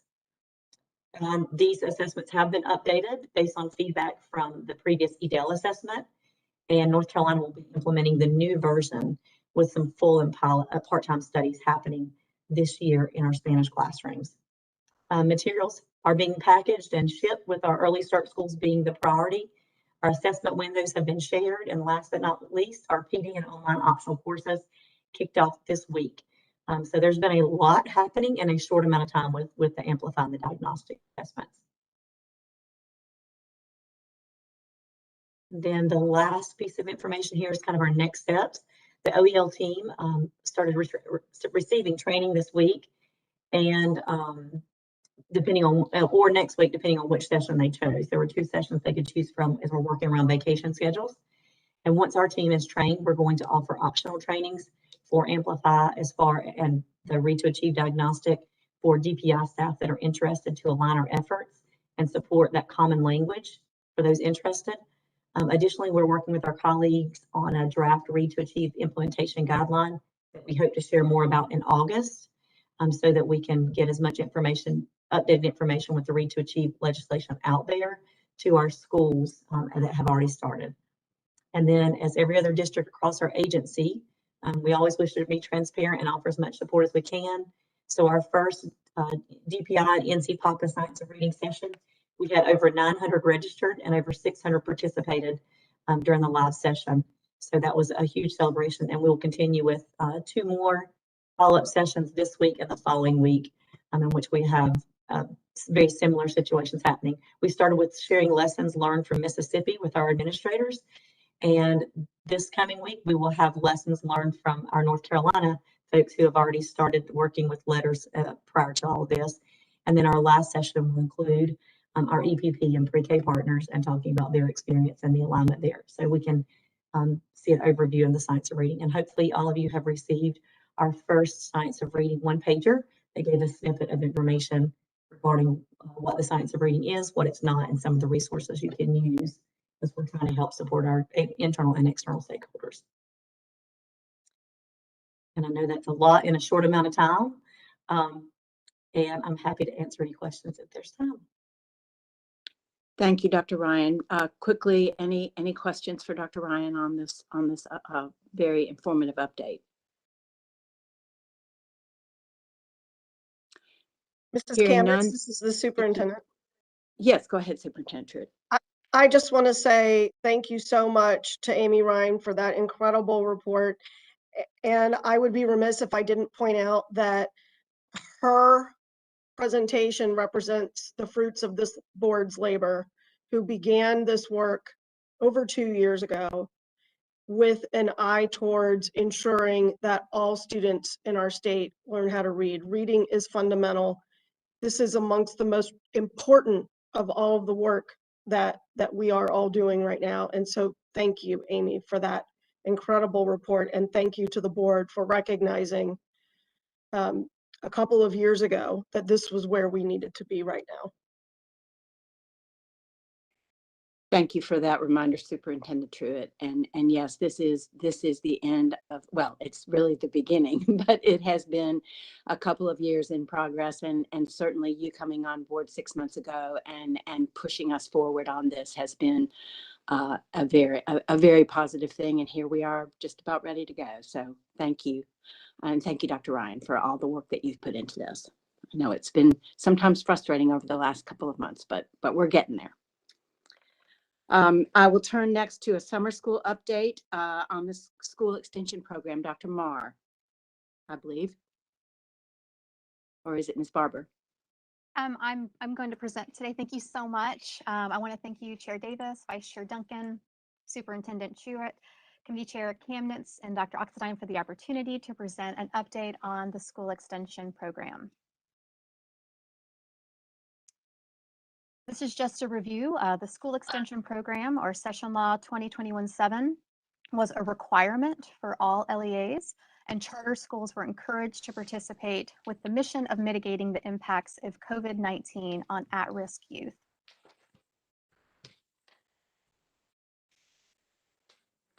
So in partnership with the Division of School Research and Data Reporting, we created a Qualtrics survey as a way for all LEAs to submit the required school extension plans.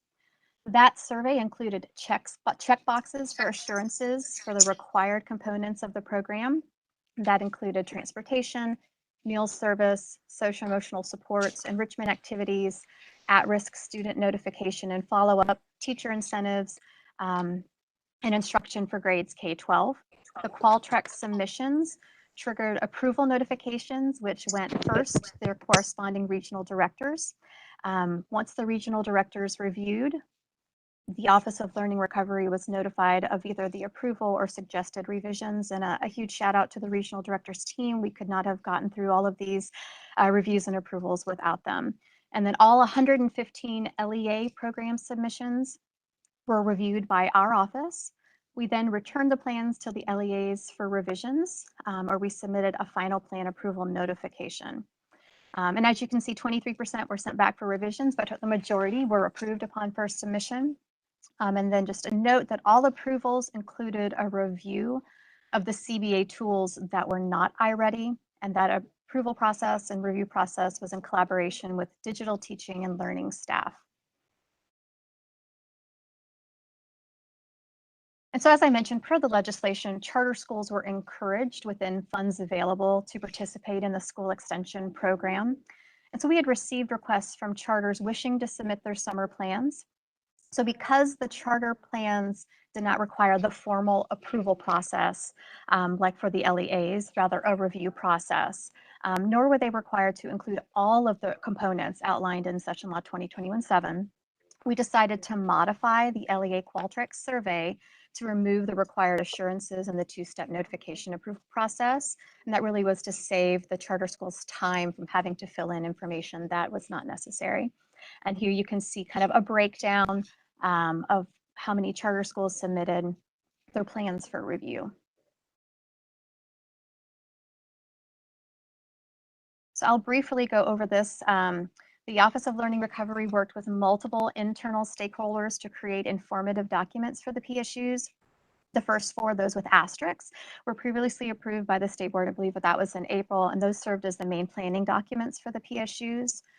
The fifth one down, Resiliart project. I collaborated with members of the Office of Standards Curriculum Instruction and the North Carolina SCL implementation team to create an opportunity for students to express what they experienced in the 2021 school year or what they hope to experience in the upcoming school year. And so our small team decided on art and design themes, including growth mindset, planting a seed, and overcoming obstacles. So this is an optional enrichment activity, but I'm excited to say that multiple LEAs are taking advantage of this program, and we're excited to see what the students create. And then quickly, the data reporting FAQ was created following a webinar co-hosted with Digital Teaching and Learning, as well as school research and data reporting. And then the FAQ on bonuses, as well as the sample temporary contract, were created by the Division of School Business to address questions pertaining to the section 1.3a that was specifically teacher staff contract and bonuses. So all of these are and have been live on our website. And so just some quick notable findings. Some of the options within the legislation were optional, and they included incorporating the Read to Achieve reading camp, opting for either a 150-hour program or a 30-day program, using the DPI CBA tool iReady or something else. And so here are just some quick overviews of those, and I will give an example of a Jumpstart program in 2 slides from now. So next slide, please. And so PRC 178 was for LEAs to purchase a new or enhanced CBA license, specifically for use during the school extension program, a beginning of program as well as an end of year program. Assessment is required for grades K-8. And as you can see, a majority of the LEAs applied for those funds. And I want to say thank you to the federal programs team for their support with this PRC.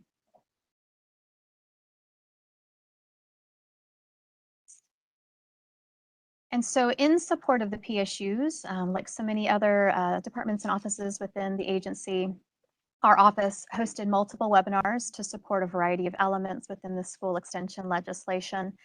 You can see there were general technical webinars as well as how many people attended. And then the topical webinars included the CBA tool, social emotional learning, and then the data reporting, and then PRC 178, and that was in collaboration with federal programs. Dr. Marr and I also attended multiple virtual district and regional meetings so that we could be present in order to answer any lingering questions that the PSUs had.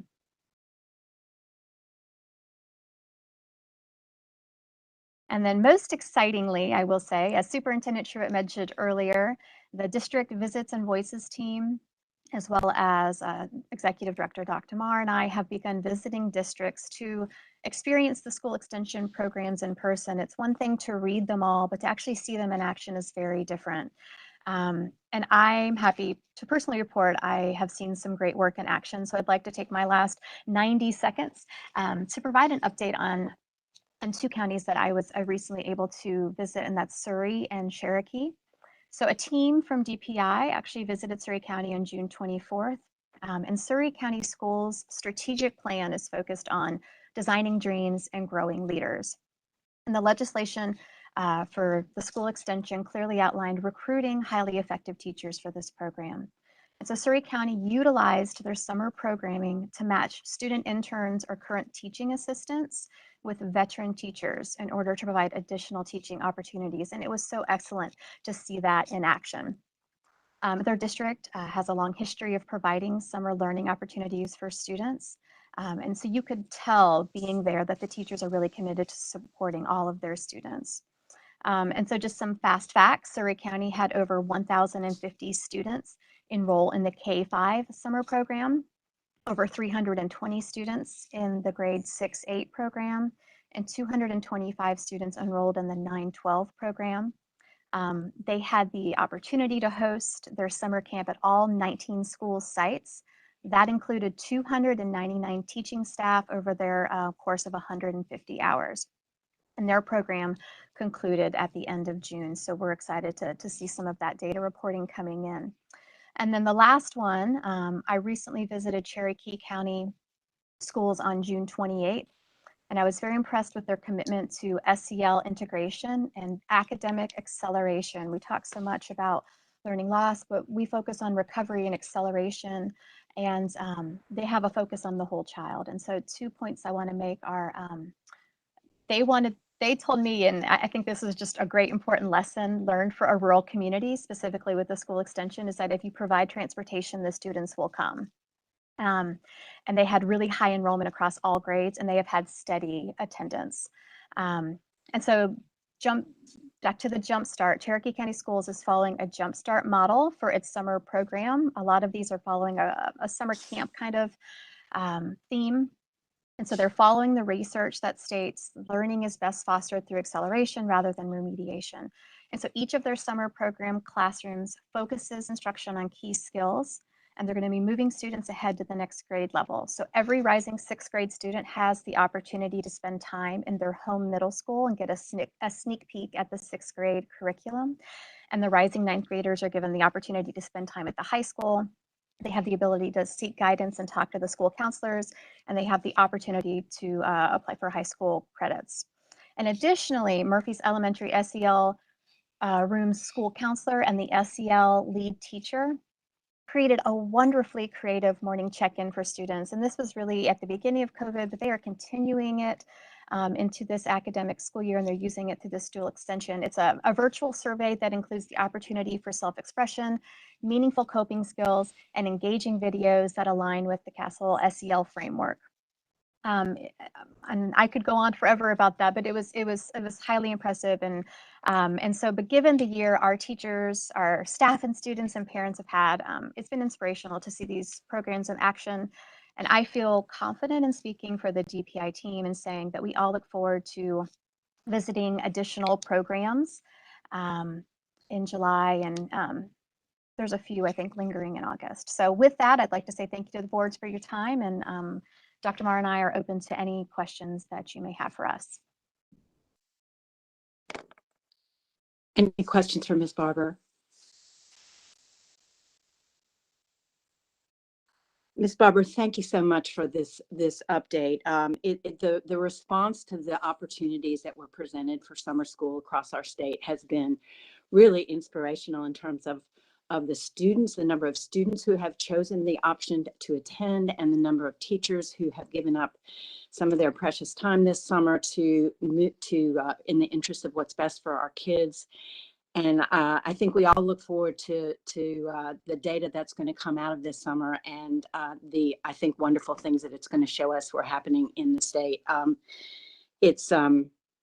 You know, I'm continually impressed by the creativity and that's being exhibited across this state in the summer school planning, and in the response to the whole COVID year as well. But this is just really exciting things that we're hearing about from you and from Superintendent Truitt. So thank you for that. Thank you. There's lots of smiles in the classrooms, which is fantastic to see. So thank you so much for the time today. That's great. Thank you, Ms. Barber. All right, moving along now to action on first read, SLA 1, K-12 social studies. Today, we are considering the 6 to 12 unpacking documents that align with the social studies standards approved by this board in February. The documents are the last step in a process that has taken several years, involving untold hours of work by our staff and by hundreds of teachers across the state, thoughtful feedback from many more teachers and parents, as well as several spirited discussions amongst our board members and advisors. Board decisions are always centered around the best interests of our children. And while we do not always agree on exactly what that looks like, that is what motivates all of us. In this case, I personally have confidence that our district and teachers will use the standards and supporting documents to provide a classroom experience that gives our students a deep understanding of our history, inspiration to continue to work on perfecting our union, and an ability to deal with the richness of experience and viewpoints that are found in every classroom in North Carolina. Once again, Superintendent Truitt has worked closely with the social studies team in making sure that this set of unpacking documents are aligned with the 612 standards. I would emphasize that neither the standards nor the previously approved documents are under consideration today, only whether we approve the 612 unpacking documents. These unpacking documents will be a useful resource for our curriculum leaders and 612 teachers, but we know they've been using the standards and the other documents previously approved to begin preparing for the 2021-22 academic year. The first day is here or fast approaching for our year-round schools, and August will be here before we know it. Dr. Stegall, I believe you're going to begin the presentation today, so I'll turn it to you. Thank you, Ms. Cabinets. Good morning, Chair Davis, Vice Chair Duncan, Lieutenant Governor Robinson, Superintendent Truitt, and members of the board. We are bringing you, as mentioned today, the remainder of the K-12 social studies supporting documents. This will be 6th through 12th grade and the professional development plan that goes along with that. As a reminder, we're currently in the installation phase of the standards revision process, as you see from the diagram. This fall, or actually, as Ms. Cabinets just articulated, this week with year-round schools, we will move into the implementation phase of this process.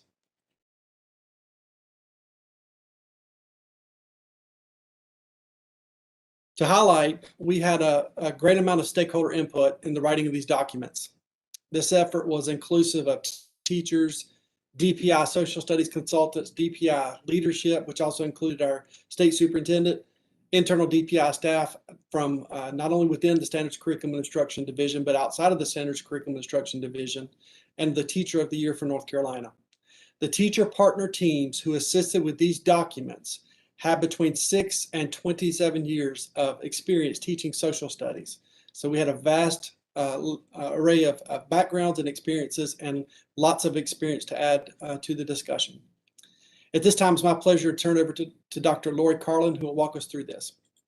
Thank you, Dr. Stegall.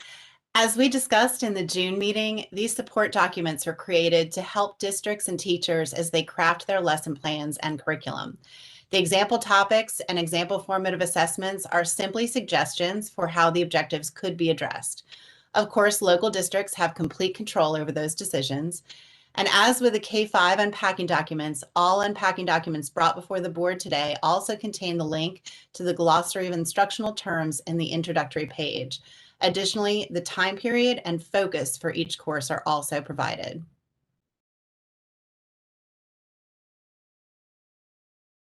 As you'll remember, due to legislative requirements for only 4 required credits for social studies, American history was condensed from 2 courses into 1.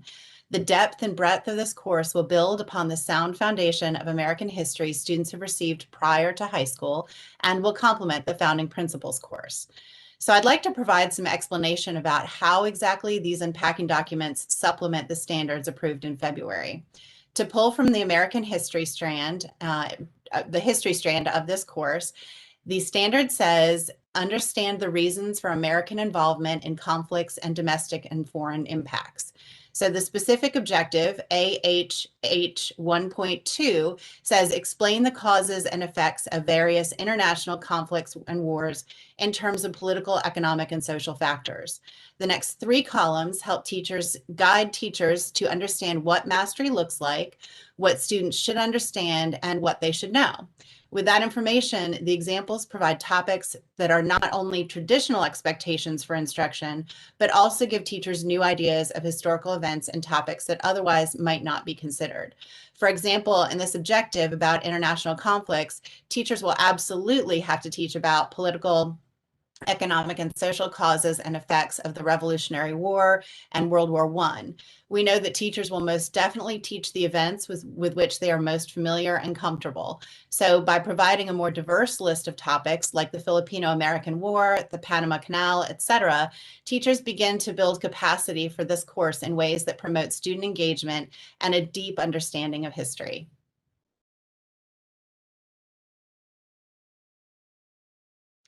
Founding Principles is a legislated course intended to teach civic literacy, government, and politics. This course is based on the founding principles of American government and provides students the opportunity to examine both founding and current documents.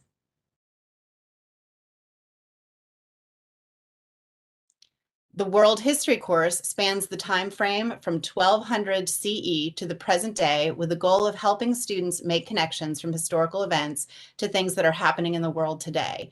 The examples provided in this support document span all of the inhabited continents and the last 800 years of history.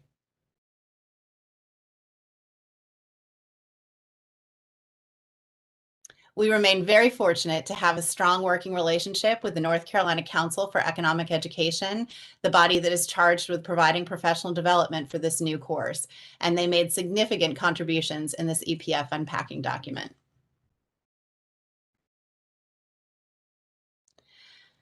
And then finally, as is typical after releasing new standards and support documents, the NCDPI Social Studies team will follow up with several professional development opportunities. These will primarily be released as webinars that can be accessed by teachers at their convenience. Additionally, we will be offering formal office hours to review direct questions from the field. At some point during this implementation year, the Textbook Commission, which is an elected body independent of the Standards, Curriculum, and Instruction Division, will meet to review proposed textbook resources. The commission will select several that align to standards. Ultimately, the local district will make all textbook and curriculum decisions. And I'll turn it back over to Dr. Stegall. Thank you, Dr. Carlin. Once again, we are requesting approval of these documents so that we can provide them for teachers and schools as they prepare for the implementation in this 2021-22 school year. We're open for comments and questions. Before we go to the discussion, Dr. Stegall, if I could ask just one more step here. During our discussions in preparation for today's meeting, questions arose regarding a recent Fordham Institute report on state standards for civics and U.S. history. We've asked the staff to respond to these concerns, keeping in mind that our decision today is not about the standards, but about the unpacking documents. So if Dr. Carlin or Dr. Stegall, if you'd like to just briefly address that report. Yes, ma'am, I'll be glad to. As you stated, and as you know, as the board knows, a report was recently released that evaluated the standards for civics and U.S. history for every state in the nation. Historically, North Carolina has never received better than a D grade, as our standards are focused on conceptual and allow for tremendous local control over curriculum decisions. Many of our colleagues in other states are feeling similarly to what we are about the fact that the approach to standards differs from state to state, and that there's really not an equitable way to evaluate the standards in this manner. Another consideration is that when the standards were evaluated for North Carolina in particular, as you know, our support documents were not finalized and they were not available or approved by our state. These unpacking documents, as we're sharing with you today, help demonstrate connections between the standards. What students should know, it helps them understand the context and content examples. Unfortunately, there's no way for us to share these items with the Fordham Institute in hopes of reconsideration of the North Carolina evaluation. One of the key complaints in the report states that there is a near total absence of specific content for North Carolina. As you recall, the standards in North Carolina are absent of content, facts, and topics, specific checklists, for example, because they are conceptually written. Conceptual standards are not new to North Carolina social studies. The 1970s social studies standards were conceptually written. With the movement towards more targeted state testing in North Carolina, the standards of the 1980s and the 1990s became more topically based, and they were topically based standards loaded with a laundry list of specific factual content. In 2002 and 2006, social studies standards were rewritten both conceptually and topically. Standards are conceptual so that teachers can go deep rather than a mile wide. Conceptual standards allow teachers to make deeper connections with the real world and multiple points in history that are related, rather than have students memorize specific names and dates. The focus on critical thinking and understanding of our nation's complex history is the goal. The unpacking documents that you see today also include specific content examples, which the Fordham report did not consider.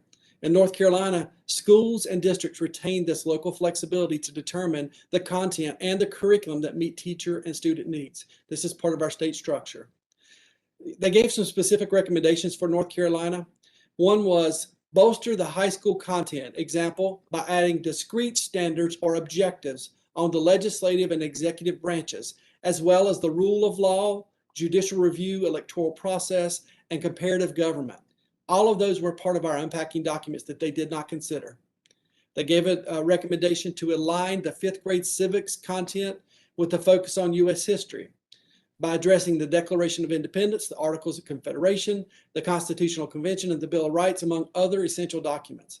Again, these were addressed by North Carolina specifically in the standard support documents, which they did not consider. One other thing a recommendation they made was to articulate, and this is important to understand. They said that we should articulate what students should know instead of asking them to do things like exemplify or critique or distinguish or differentiate, compare, assess, or classify massive bodies of unspecified content that cannot or should not be handled in those ways. I will remind everyone that North Carolina social studies standards are written to the revised Bloom's taxonomy. This taxonomy is how our questioning stems are determined. The importance in the terms such as exemplify, critique, distinguish, differentiate, compare, assess, or classify, those are not that they asked students specific questions. The importance of these taxonomy terms is that they specify to the teacher the measurable student outcome. In other words, how will you know if a student understands and has deeply understood what has been taught, not just memorizing for an assessment, which unfortunately I did a lot of in school. I memorized for a test and I didn't retain as much as I wish I had. This taxonomy is set up so that students have a deeper level of understanding and able to discuss it in meaningful ways using critical thinking. The revised Bloom's taxonomy terms are verbs that specifically describe the cognitive processes that students should engage in as they work with the social studies content. Now, the assumption is that the standards should be mastered by the students and that knowledge, skill, and understanding should then build the students' capacity for learning as they progress through the study of social studies as they go through higher grades. The North Carolina educators who worked on these North Carolina social studies standards followed the established standards revision process approved by the State Board of Education. We obviously want to provide the greatest amount of support to educators as they help our students think critically, to think broadly, and to think empathetically about the history of our great country and how they can be productive citizens in this ecosystem that they live in. We appreciate all the valuable dialogue around this and around the standards in particular, and are happy to respond to any other specific questions around the Fordham report or any other questions you may have. Thank you, Dr. Stegall. Questions from my colleagues?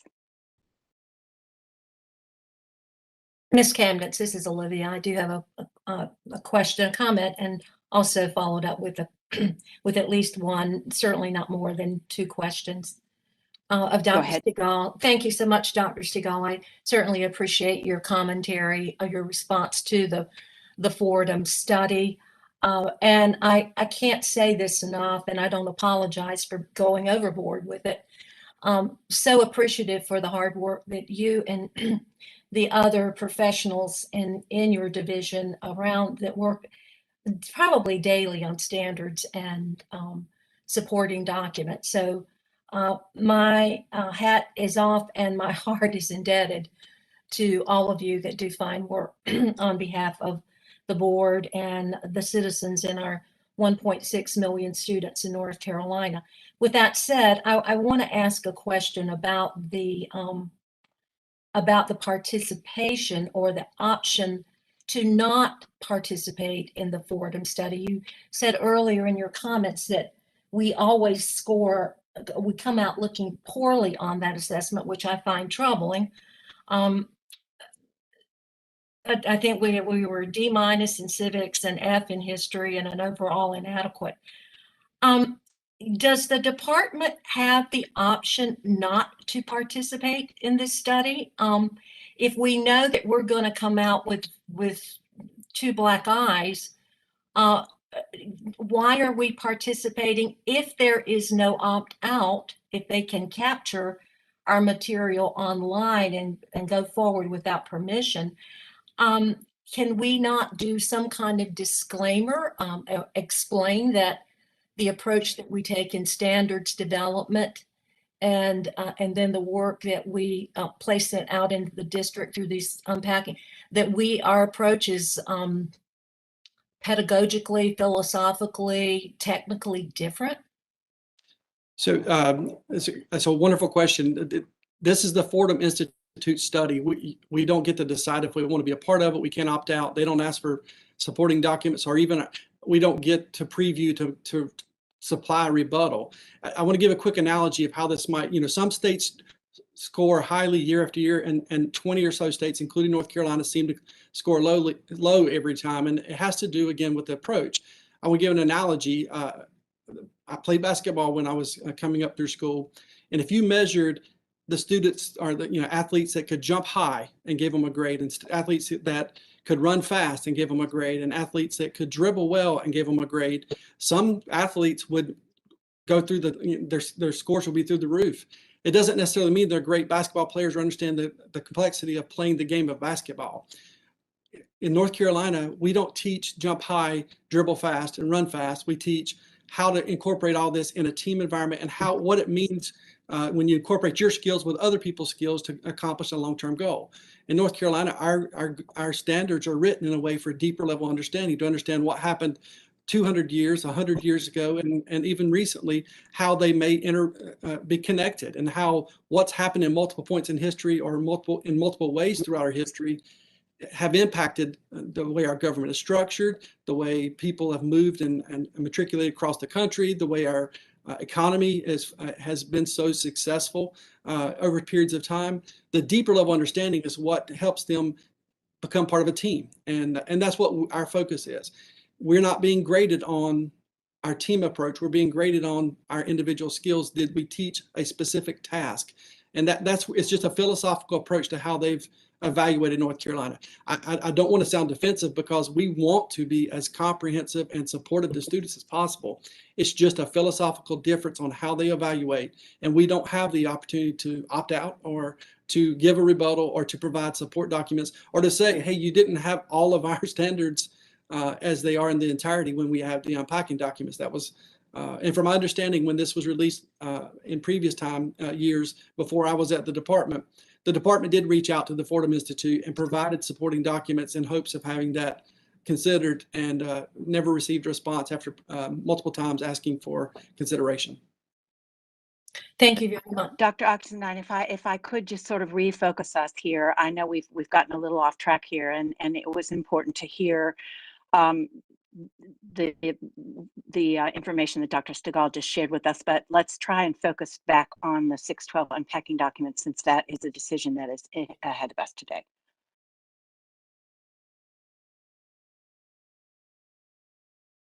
Dr. Oxendine, do you have a question on the documents?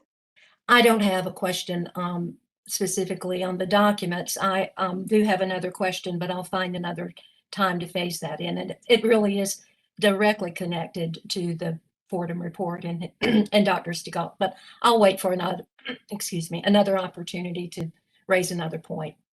Thank you. All right, thank you, Dr. Oxendine. Any other comments on the unpacking documents? Questions? Hearing none, then Chair Davis, I will turn this back to you, this item back to you. Okay, Ms. Kamnitz, let's go ahead and proceed with the last item on your committee, and then we'll move forward with action on this SLA 1. All right, thank you. We have two brief items still to go. The next is an action item, SLA 2, North Carolina State Board of Education appointments to the Council on Educational Services for Exceptional Children. I believe this is Ms. Thomas, and we did hear from her last month on this process, and she does have the final names to bring to us today for approval. Ms. Thomas?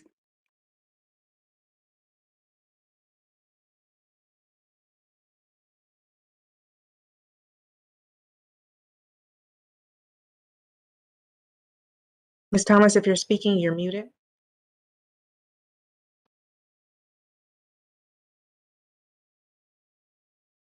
Well, why don't we go on and move to our next item of discussion, and then we will come back to Ms. Thomas. The last item, SLA 3, is standard setting for reading. And oh, Ms. Thomas, is that you? Yes, it is. Sorry. Okay, go ahead. Not sure what happened to my sound, so my apologies. I thought I was talking to you, but apparently you could not hear me. Good morning, Ms. Kamnitz, members of the board and colleagues. We do have 3 recommendations to complete our vacancies on the Council on Educational Services for Exceptional Children. We have Megan B. Wilson, who is a parent who lives in the Southeast. We have Tamika Williams-Burchett, who is a parent who is in the North Central region. And then we have a special education professional, Precious Smith-Scott, who is in our Sandhills region. And that does give us representation in each of the regions that we had no representation at all. So we are bringing these 3 members forward to you for approval to join our council. Thank you, Ms. Thomas. Any questions for Ms. Thomas on these appointments? Hearing none, then we will move on to our last item, which is a discussion item, standard setting for reading and NC Extend 1 science update. Dr. Howard. Thank you, Ms. Kamnitz, and good afternoon. So, of course, this is intended to set the stage, give some background information and the foundation for the standard setting recommendations that will actually be presented to the board at its August meeting. So to begin with, just a review of what standard setting is. And standard setting is, of course, the process of recommending academic achievement levels based on content standards. And that's very key because the scores that we provide for the end of grade and end of course assessments is based on an expectation of what students should know and be able to do with the content standards. It's not a typical assessment where the number of items would determine how many points each item is worth. Standard setting for standardized assessments is around actually the content standards. And the process is dependent upon a expert judgment from a panel of individuals who have expertise with those content standards. So with the adoption of content standards, we then implement new assessments. With the implementation of new assessments, we then have to implement new performance standards, academic achievement levels, so we can report out how the students have done on the assessments. We convene workshops of panelists that are comprised of North Carolina teachers and educators, and their task is to literally review the test items and review those test items with the purpose of asking themselves through a guided, facilitated process, which students at which academic achievement level would answer these items correctly. And filtering through that information, we then get a body of items for each academic achievement level that then is able to determine where we would draw the line and say a student has met the criteria for the various academic achievement levels. Now, the work of the panelists are recommendations, and those recommendations, of course, will be coming to the board again in August at your meeting. The workshop for the test that we have on our plate for this year is being held next week, July 12th through 16th. And as you can see, we have several that we'll be bringing forward to you. The reading grades 3 through 8. This is for the general assessments and the NC Extend 1.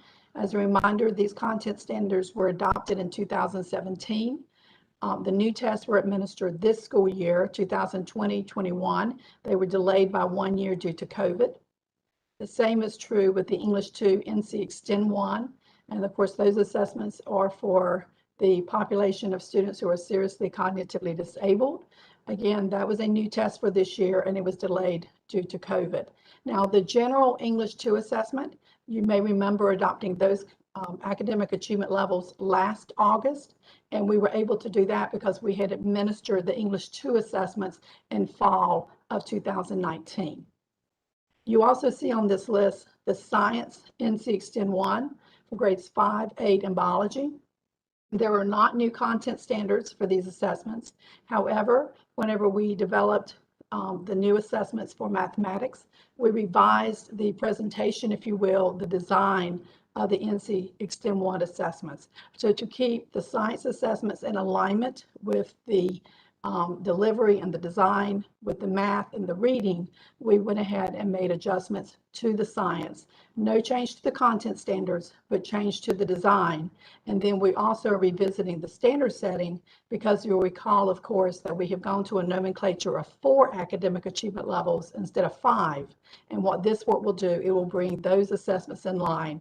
So once we finish this work in August, all of the assessments will be on the 4 academic achievement levels. The policy descriptors that you see before you here, this is for the general assessments. And you'll recall as well, when we did the mathematics standard setting, what has now been 2 years ago, one of the first steps we had to do was to identify these policy descriptors. And these descriptors then apply to all of the assessments. So we don't redo policy descriptors each time we do standard setting. We redo the policy descriptors when we start with the first assessments, which in this case was mathematics. So these policy descriptors are then applied to reading as we move forward. And likewise, you will see the policy descriptors that are different for the NC Extend 1. So, and I believe they are on the next slide. And you can see, of course, here the NC Extend 1 has 3 academic achievement levels, not 4. So these are in place. They have already been adopted by the board. They are critical to the work of these standard setting committees, who will start by discussing these policy descriptors as their beginning point of going through the process for the standard setting.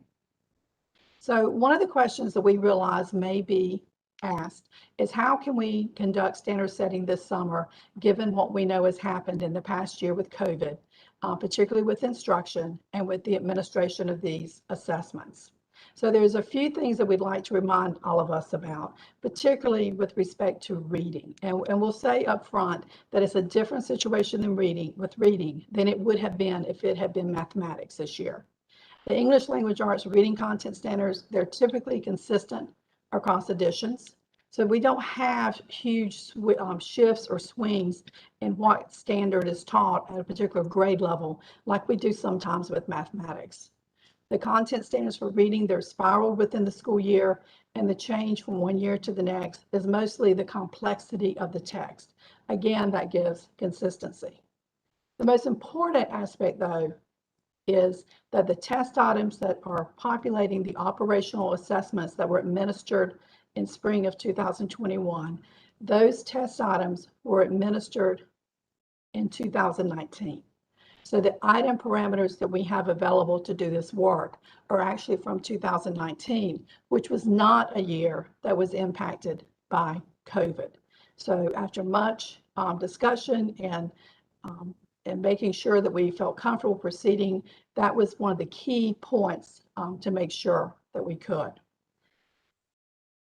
Now, anytime we do standard setting, we discuss our plan with our technical advisors, which I've mentioned in the past, are national experts in testing and accountability.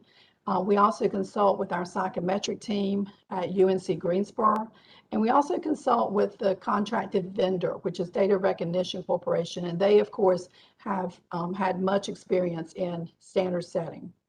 So in discussing the plan with them, we have developed a very thorough plan, a very detailed plan that we feel very confident that we're able to proceed next week with the standard setting session and then come back to you in August with a recommendation. Next week, we'll convene about 100 North Carolina teachers and educators who will participate in 3-day workshops to do this work. They'll be divided into groups of 12 to 15 to recommend performance cuts for the grade spans. All of these individuals were nominated by principals and public school units from across the state. And in doing this work, we always try to make sure that we have a diverse group of individuals that reflect the gender, the race and ethnicity, the region, and the community type, so that we are getting input from our state at large and not isolated areas. So the next steps are to conduct those workshops next week. We're very excited about that. The team has worked very hard to bring that to fruition. And based on that work, we anticipate coming back to you in August with recommendations from those panelists for all of the assessments that I listed before.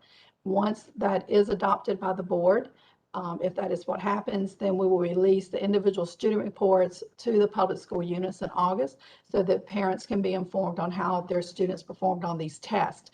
The parents do not have this information until after the standard setting is completed and adopted by the State Board of Education. And then, of course, the next step will be to come back to you in September with the data from the test administrations for the 2020-21 school year. So thank you. And with that, I'll welcome any questions. Thank you, Dr. Howard. You always make things that are sometimes difficult to understand very clear to us. So thank you for that presentation. That was very helpful. Questions for Dr. Howard? We'll look forward to receiving the information next month. And before I turn back to Chair Davis, I would like to say thank you again to all the staff who was involved in these presentations today. And particularly thank you to Dr. Segal and his staff for responding to the questions that Dr. Oxendine and I raised during our discussions last week regarding the Fordham report.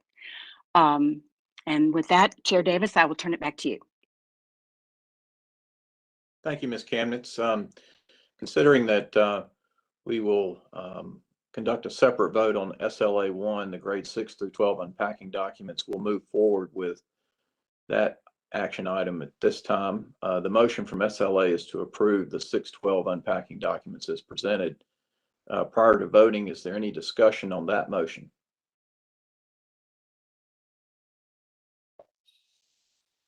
Hearing none, Dr. Townsend Smith, will you call the roll to capture the vote? Yes, sir. Dr. Oxendine? No. Ms. Kamnitz? Yes. Mr. Keenan? Yes. Mr. Hall? Yes. Dr. Tipton Rogers? Ms. White? No. Mr. Chastain? No. Mr. Ford? Yes. Treasurer Falwell?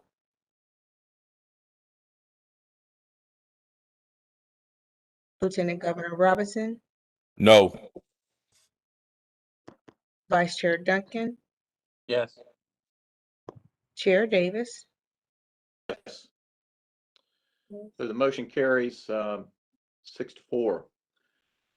With that step, the board has concluded its duties to implement, in accordance with state law, the social studies standards beginning with the 2021-2022 school year. In addition to that, the superintendent and I have had long discussions about these standards and the opportunities that they present, as well as maybe some additional opportunities for the board's consideration. And with that, I'd like to call on the Superintendent Truitt to share her thoughts. Thank you, Chair Davis. I appreciate all of the comments that have been shared both at our June meeting as well as this meeting about the unpacking documents and this morning's comments about the Fordham report. I would like to offer a different interpretation of why perhaps North Carolina is downgraded by these standards. I think that it's short-sighted of us, quite frankly, to dismiss the report out of hand simply because North Carolina always gets downgraded by the Fordham Institute. I would like to point out that the report consisted of bipartisan reviewers. In fact, the reviewer who was quoted in, I believe it was the News and Observer story about the report, is a Democrat. And so to dismiss this report as coming from a right-leaning institution is also short-sighted. I think the issue with, if I could offer this suggestion, the issue of why we get downgraded from this report is because we are not understanding what local control means when it comes to what a standard should look like. A standard is a statement of essential knowledge that students are expected to learn. And our standards do not contain any statement of essential knowledge that is to be learned because, as Dr. Segal commented, they are conceptual. We also are downgraded because our standards are conceptual and arranged thematically instead of chronologically. And what I would say as an educator is that students, especially young students, cannot examine relationships among events or explain historical causality without a strong sense of chronology. And anyone who has ever been frustrated by the fact that the majority of young adults in the United States do not know when World War II occurred, it is because since the 70s or whenever it's been in North Carolina, we have not been teaching history chronologically, or at least our standards have not encouraged teachers to do so. And I would like to share this example. The standard that Dr. Carlin referenced is that students will understand the reasons for American involvement in conflicts, domestic and foreign. And the accompanying objective is that students will explain the causes and effects of various domestic conflicts in terms of race, gender, and political, economic, and social factors. What the Fordham report says is that that standard, first of all, is overly broad. That standard and objective is vague and overly broad. And to illustrate that, when we look at the example topics, which are optional for teachers to select, we see a list of topics that are not listed chronologically, that include everything from as narrow as the excise tax all the way up to the US Civil War. And then continuing to the Vietnam War and the Kent State riots. And so it is conceivable that a teacher could choose to teach Gilded Age labor conflicts instead of the US Civil War. And that is why our standards have been downgraded. Local control does not mean that we don't provide non-negotiable historical content that students must learn. Local control means that the teacher is able to choose the curriculum and choose the how of how that standard is communicated. And so what I would posit is that our standards are not standards by the pedagogical definition of a standard that we all learn in Methods 101 class, which is an essential statement of knowledge that students must learn. What we have are concepts. It is a concept to say that there are causes and effects of various domestic conflicts in terms of race, gender, political, economic, and social factors. That is a concept. It is not a standard. A standard would be something like students will understand territorial expansion between 1801 and 1861 and how it affected relationships with external powers and Native Americans. And then the objective that gets drilled down to is that students understand the international background and consequences of the Louisiana Purchase, the War of 1812, the Monroe Doctrine, and the Indian Removal Act. And then teachers then bring their knowledge of pedagogy and instruction and decide how they are going to teach that standard. In an era where, or in a time when history is such it's such a broad swath of information that can be learned. And the purpose of standards, state standards, I would argue, is that it's the state of North Carolina putting a stake in the ground and saying, this is what is important for students to know and understand. Non-negotiable historical context or information is the minimum that students should know. And so I submit that we are not providing standards that are grounded in any sort of non-negotiable historical content, which contributes to inequitable standards, because one of the ways that we can ensure equitable access to good instruction is by having a North Carolina standard course of study. And so what the chair and I have discussed is the possibility of sharing with this board over the next month an alternative to the template that we have, because the social studies team and the teachers that we contracted with in North Carolina were following the template that has been used at least for a decade in North Carolina.